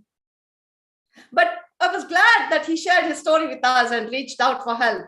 That took us to his teachers, discussed the problem with them, and over the next few months had to consider changing his school. But that change helped him to regain his self-esteem and self-confidence. Fast forward 10 years, Sunny is a successful engineer because at the right time, he unmasked and sought for help. Had he continued to wear his mask, he may not have discovered his true potential. Friends, you, me, and everyone here have our shares of struggles, but not everybody shares them. Some of us hide behind our eyes, some behind a beautiful smile, and yet others behind a beautiful mask. But pretend to the outside world that we are very strong, we are bold, posting pictures of smiling selfies, happy family photographs on the social media, getting infinite likes. But the reality may be something different. Some of them may be suffering from diseases and pain. Some are in rocky relationships, and yet others with job loss. But with all this, they wear a mask of happiness rather than seeking out for help.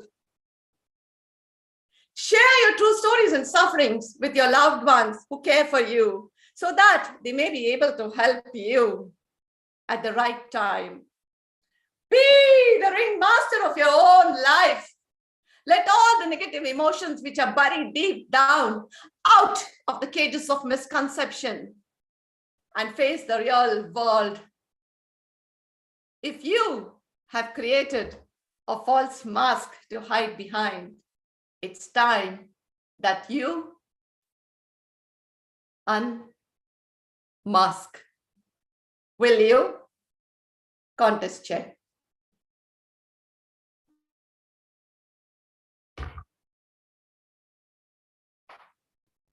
Let's wait for 1 minute for the judges to mark their scores.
Our fourth contestant is Toastmaster Met Al-Mazroy.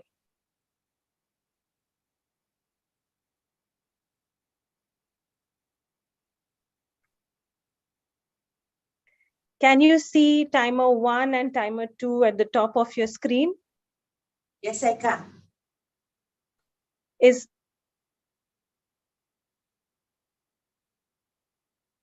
this your speaking position? Yes, it is.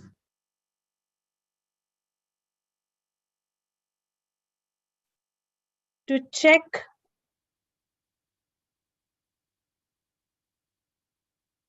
audio video, please repeat the sentence. I am ready to inspire. I am ready to inspire.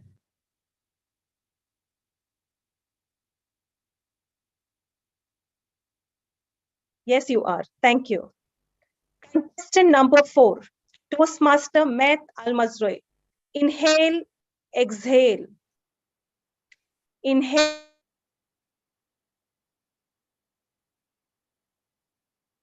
exhale. Toastmaster.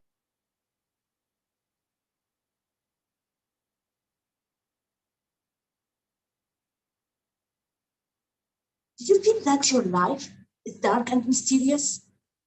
Full of twists and turns. You don't know what will happen tomorrow? Don't worry. This is how I feel every single day. But there is one thing I always believe in. Inhale, exhale. Sometimes you have to go through the worst to get the best. On this chair, follow Toastmaster. When I was young, I believed deep in my heart that after a bad day, a good day is coming. Who thought that a poison apple will change Snow White life and let her meet her true love? Who thought that Beauty, who lived with the Beast, will live with him happily ever after? Who thought that the lost cloth shoes will change Cinderella's destiny and made her a princess? In the journey of our life, every single thing happened for a reason. Sometimes bad things happen to put us in the right direction for a good things to appear. When I graduated from college, I thought that the world has gone and I'm waiting for the best. But the best was way, way, way far from me. Everyone around me was either getting married or getting promoted. And me, I was a single, jobless person.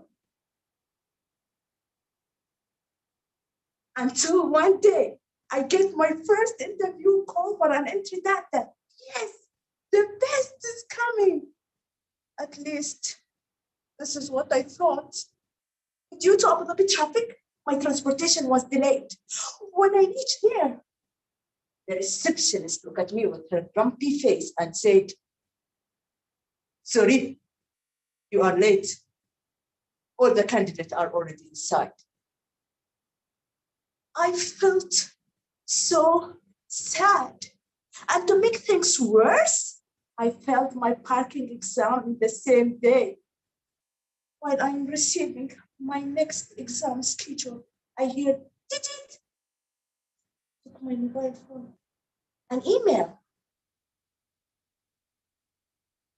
Dear Mrs. Mehta, thank you for your interest in HR assistant position in our company. Your qualification and skills is above our requirement. Therefore, we will proceed with another candidate." Tell me, can it go more worse? Yes, when you are forced to attend a wedding in the same day. For all single, jobless women, attending a wedding is a nightmare. As much as you put money in a nice hairstyle and an attractive dress, people will still looking at your fingers, searching for the ring. The luckiest, they are already married. For those who are lucky, they are future wife candidate. For those who are like me, They will have to survive the integration. How old are you? Not married yet? Are you working? In the end, they will all end up with the same sentence. Who are you? It is okay, dear. It will come. In that wedding, to avoid any communication and interaction with people, I sit in the last table, enjoying my food. There was an annoying lady who was sitting next to me. She was talking on the phone, sending messages. She looked at me and said, Habibti, sorry, it is work. I looked at her with a yellow smile and said, it is okay. I wish you can get a job to be busy like you. I wish if I didn't talk. She asked me about my name, educational background, the companies that I apply in. In order for me to be nice, I had to go with the flow. Believe it or not, after that night, for 2 days, I was in silent mood. I feel all my talking energy has been consumed. A few days later, I get a call. An interview in the same company? Yes. This time I was 1 hour earlier. I went there. The interview went pretty well. It was for assistant operation. The next day they called me to sign the contract. I went there with all my confidence. When I reached there to sign my contract, I get shocked. Due to my high skills and qualification, I get the position of an operation officer. And one additional benefit to that position, the company will pay all my driving lesson fees. Yes, they will provide me a car as long as I will work for the whole contract period. Who thought that missing the entry data interview will lead me to an operation officer position? Who thought that failing my parking exam will save me from paying my driving lesson fees? Who thought that attending the wedding would lead me to meet the annoying lady who recommended me for this job? There is an African saying says, sometimes good things come from the root of the bad things. For the best or worse, our life doesn't always go according to our plan. But there is one thing for you and me to believe in. Inhale, exhale. Sometimes you have to go through the worst to get the best. Over to you, contest chair.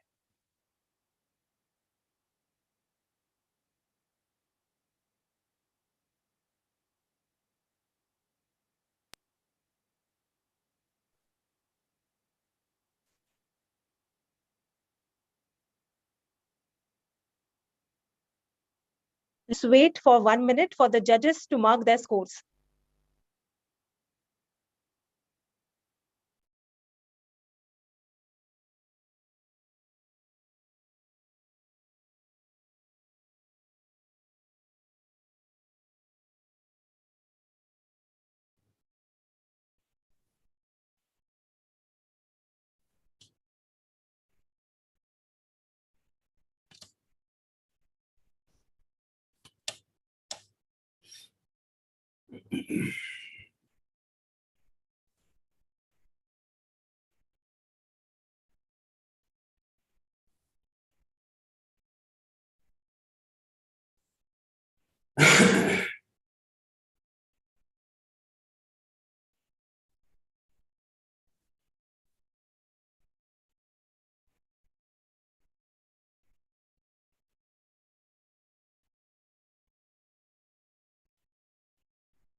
Our fifth contestant is Toastmaster Ramesh.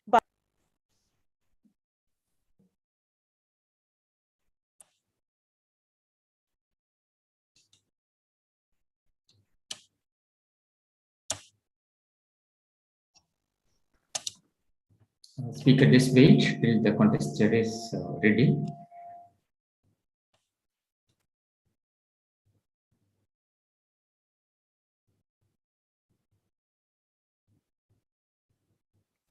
Chief Judge, can you hear me? Am I audible?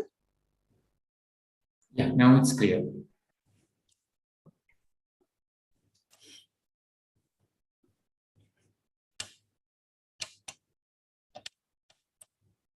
Toaster Ramesh, can you see timer 1 and timer 2 at the top of your screen?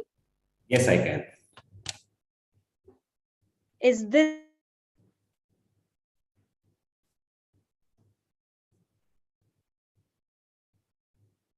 Yeah, contestant's video does keep freezing.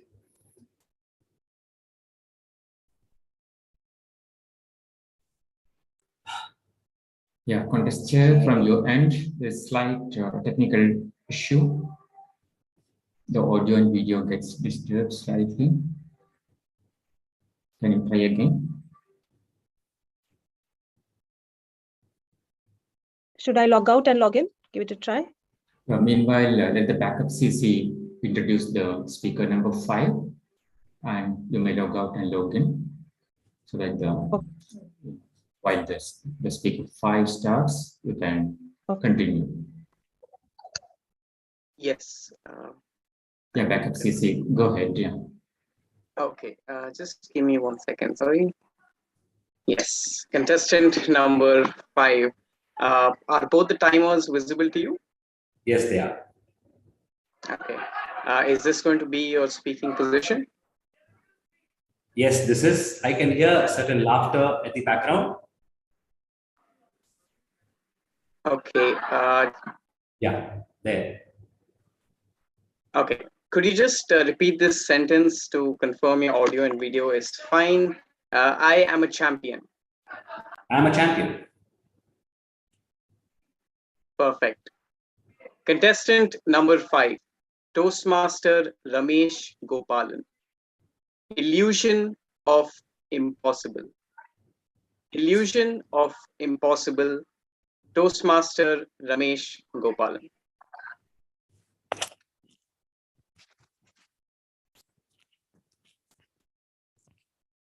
Just last month, one of the most prestigious tennis tournaments took place at Monte Carlo. Undisputed world champion Novak Djokovic was to face the 46th ranking Alejandro Davidovich Fokina. Win for Fokina seemed elusive.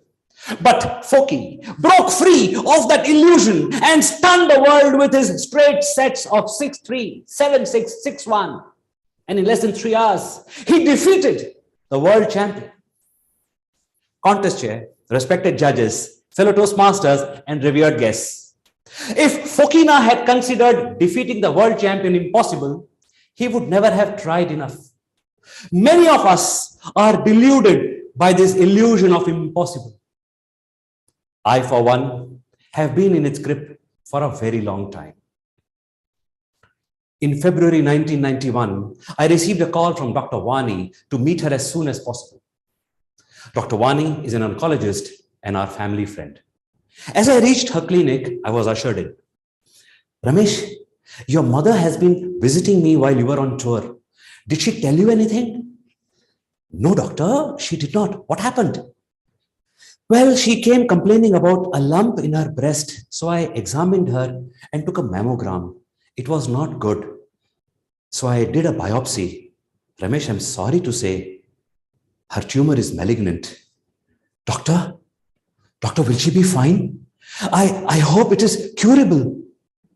That's the issue, Ramesh. It's in an advanced stage, very challenging. I will operate immediately and start chemo. My heart sank.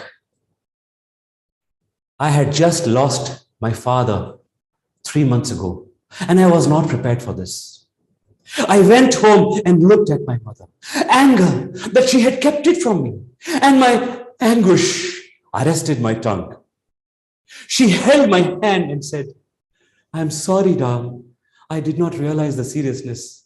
Anyway, let us start the treatment. God is there." The fear of losing her too started haunting. After her surgery, she started receiving radiotherapy and chemo. She was perpetually in pain. Her condition continued to worsen day by day. Somewhere in the corner of my heart, the illusion that it is now impossible started creeping in. And I allowed that illusion to take over me completely. Friends, options to cure advanced stage breast cancer were limited those days. But did I even try? No. Did I take any steps to find out what can be done? No. We lost her in February 92. Till date, I regret having not tried enough.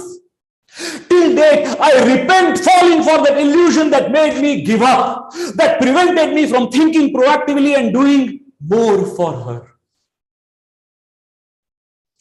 What is your illusion preventing you from doing? How many times have you pulled yourself back saying, "I can't, this is impossible"? Have you ever been deluded by others who told you that it was impossible? My niece Nitya was born with her feet facing her chest. She had clubfoot. After operation, though she started walking, doctor said Nitya may never be able to run as well. Oblivious of her condition, the little Nitya at the age of 4 would run and play with her friends all the time.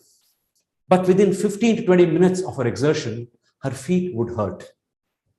She wondered why, but continued running. When she was in grade 7, Nitya gave her name to join the cross-country race. Only top 7 would be chosen as school team.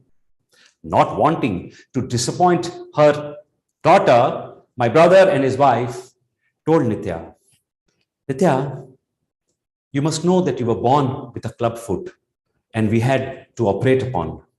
We are happy that you are well now and you are able to walk and run. But darling, making it to the team, well, Papa, I always wondered why it was so hard for me. Now I understand. Don't worry. Okay." And she continued to practice. While I was picking her up one day after the practice, I asked how she was. Quite cheerfully, she said, "Uncle, do you know I have an advantage? I had a club foot and I was operated upon and all that. Cool, right?" "But how is that an advantage, Nitya?" "Well, uncle, because of that, I have to practice twice as hard as anybody else. That will make me twice as strong and faster. Isn't that beautiful, uncle?" I was dumbfounded. Many a time, our friends, even our loved ones, tell us, "It's not your cup of soup, buddy. Just let it go." Or, "I don't think you can do it." And it's simply impossible. Stop wasting your time. Unknowingly, they drive us into a state that we stop doing our best and start doubting our own action. No one told Nitya that it would be impossible for her to make it to the team. So she did not know that she cannot make it to the team. And so Nitya made it to the team. Friends, state of impossible is simply a state of mind. If we let our heart and our mind set for anything, nothing is truly impossible. If we let go of that illusion of impossible, any one of us can be a champion, world champion of public speaking. The light at the end of the tunnel is not an illusion. The tunnel is. You will face self-doubt, social pressures, and strong condemnations in this tunnel. Are you willing to go past that tunnel of challenges and seek light? Contest chair. Let's wait for 1 minute for the judges to mark their scores.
Our sixth contestant is Toastmaster Brynel Moraes. Can you see timer 1 and 2 at the top of your screen? Yes, I can. Good. Is this your speaking position? Yes, it is. To check audio video, please repeat this sentence. I am ready to inspire. I am ready to inspire. Yes, you are. Thank you. Contestant number 6, Toastmaster Brynel Moraes. The N word. The N word, Toastmaster Brynel Moraes.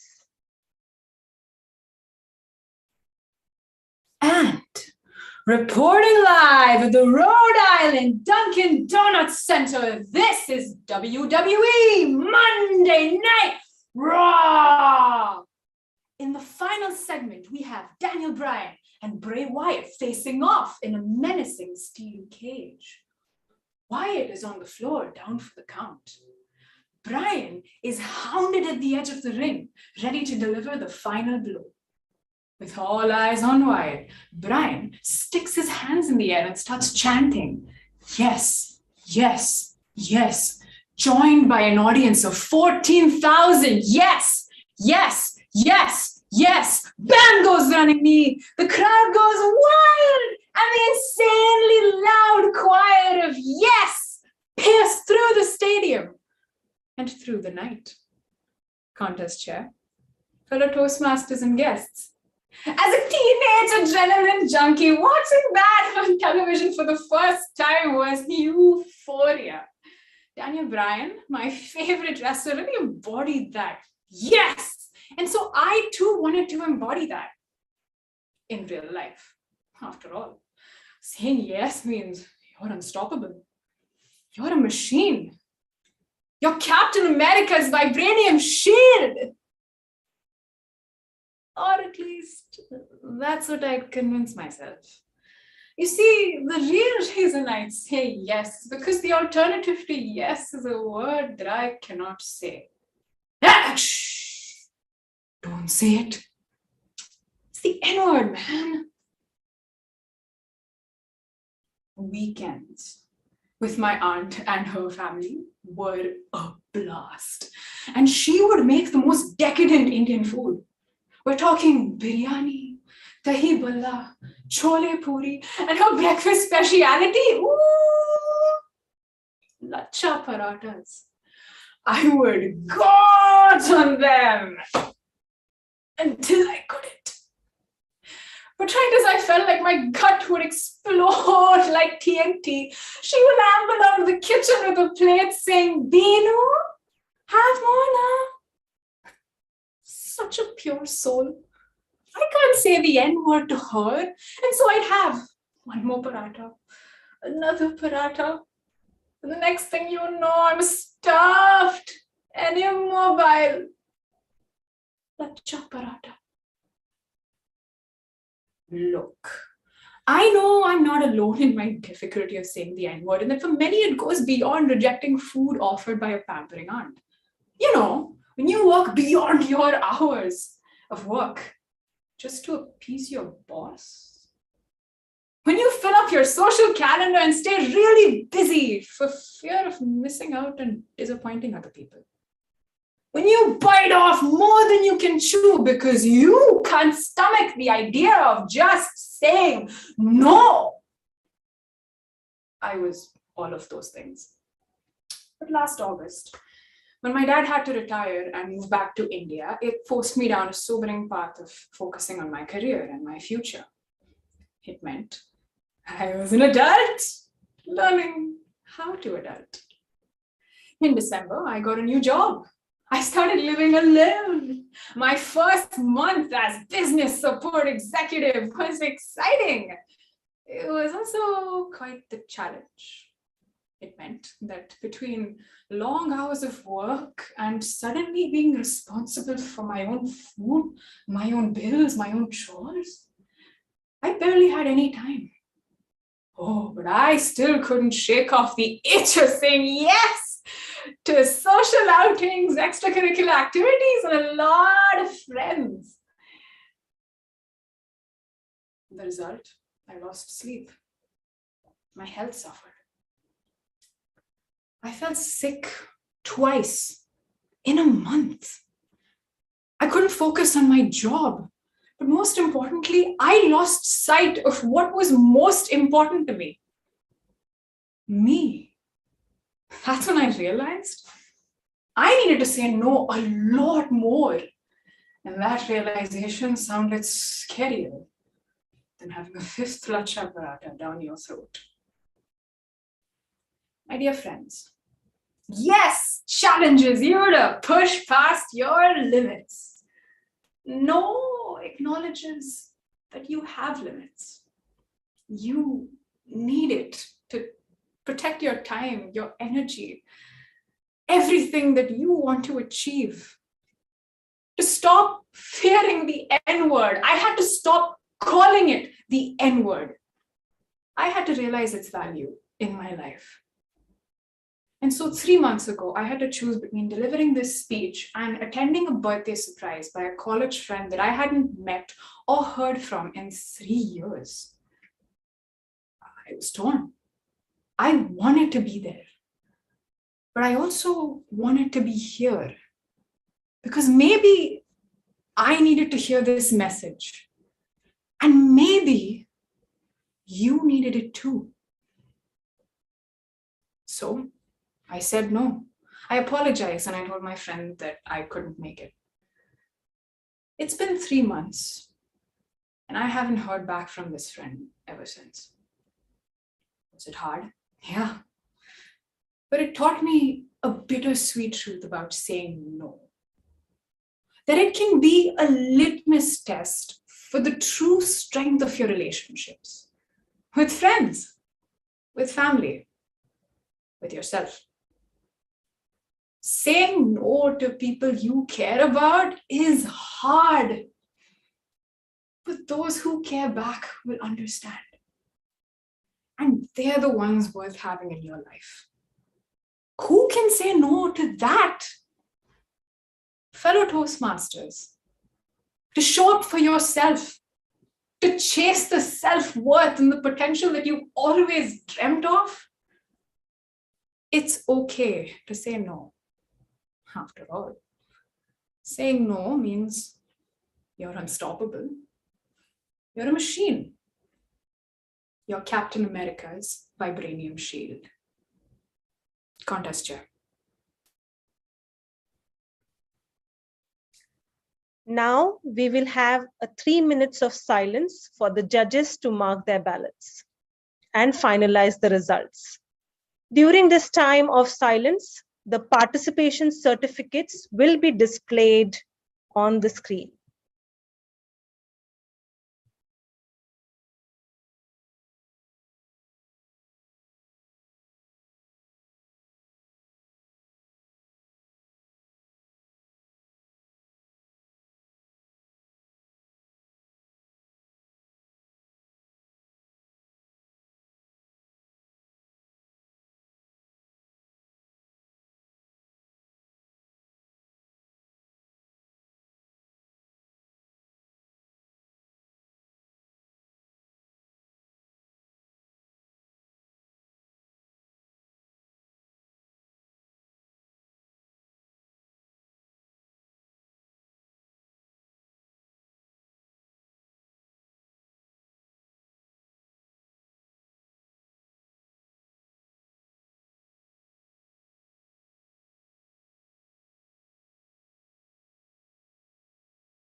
we will not be adjourning the contest until we get a green signal from Chief Judge and he's back from the breakout room.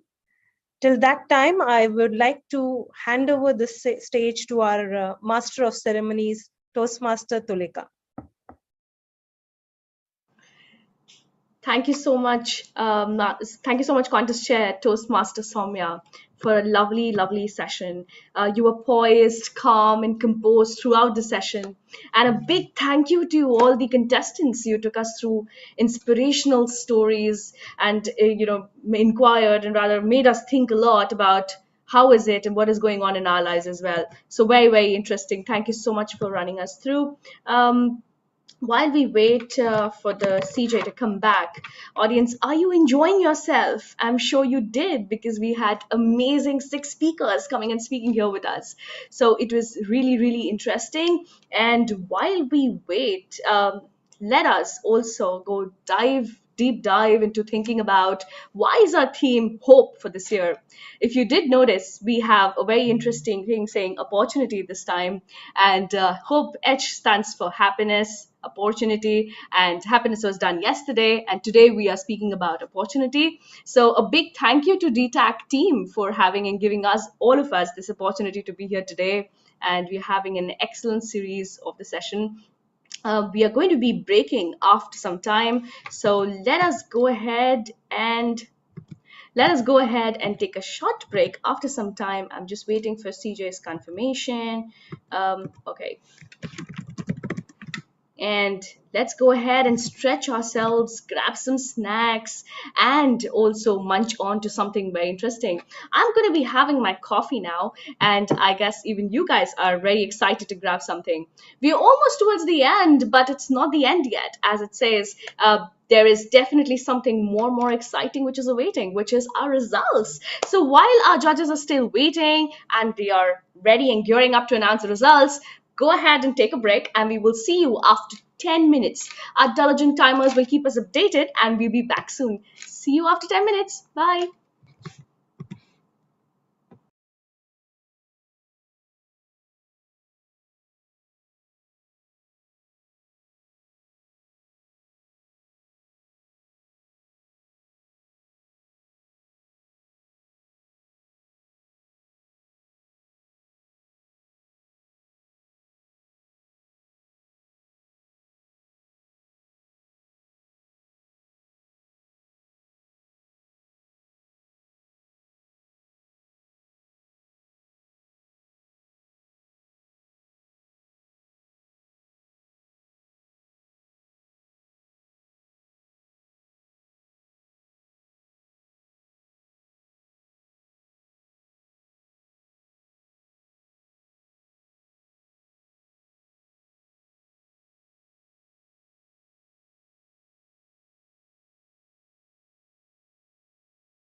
Hey audience, are you back? And contestants, are you back? And everyone else who's watching us live on YouTube, are you back from a break?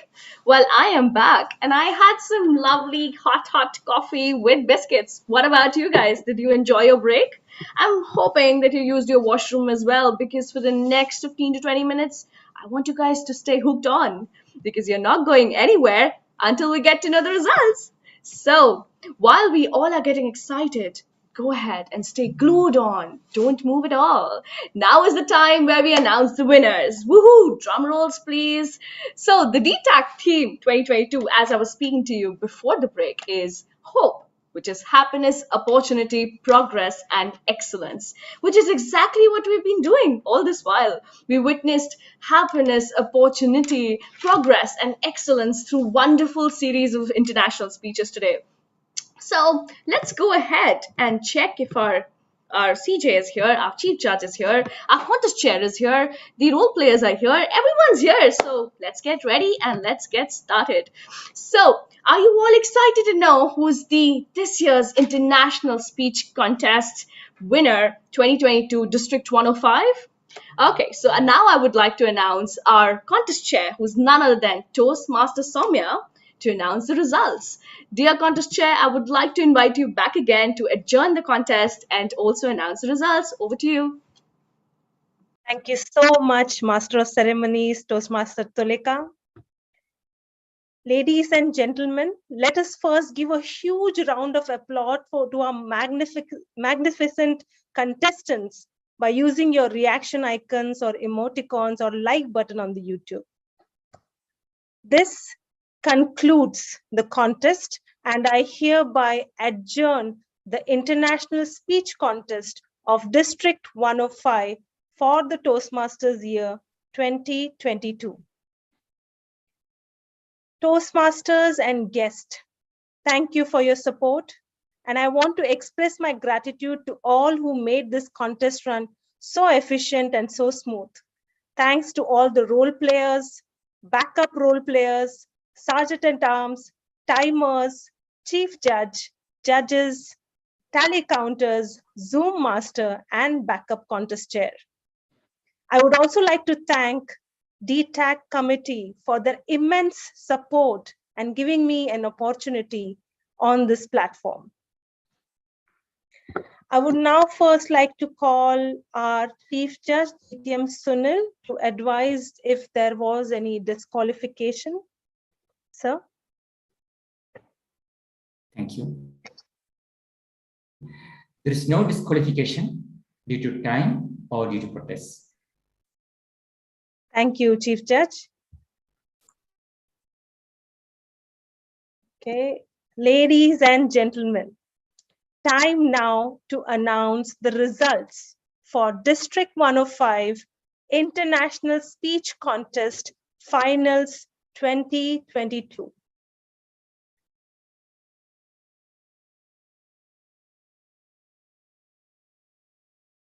The third place winner is Toastmaster Ramesh Gopalan.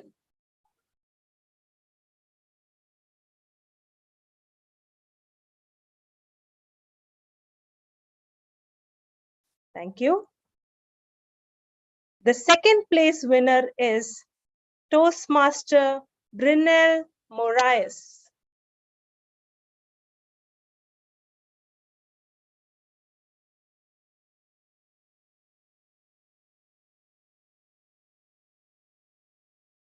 Thank you. The first place winner of the International Speech Contest is Toastmaster Hashim Halim.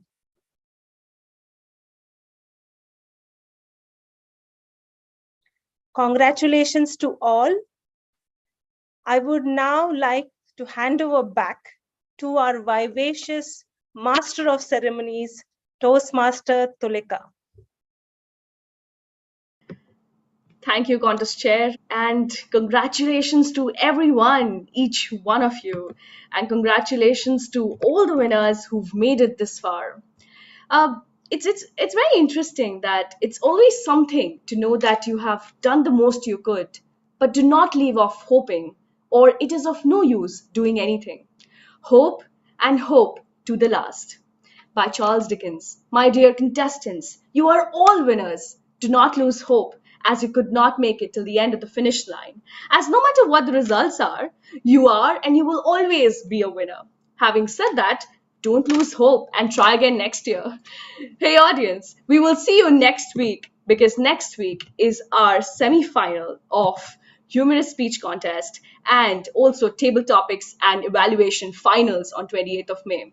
Till then, keep soaring high on the wings of hope. But before I leave, I would like to thank the DTAC team, the DTAC chair, Alok Tuteja, and also the entire team here, which is the timer, Zoom master, contest chair, backup contest chair, even the chief judge, the tally counters, and all the role players. Because trust me, all of them have been putting in a lot of efforts. After burning the midnight oil, the international finals have finally come to an end. They have put in a lot of efforts to bring all of this together just for you, dear audience and contestants. They've been working relentlessly since months altogether. So this is Master of Ceremony Tulika signing off, and I will see you again next year. Take care and good night. Bye.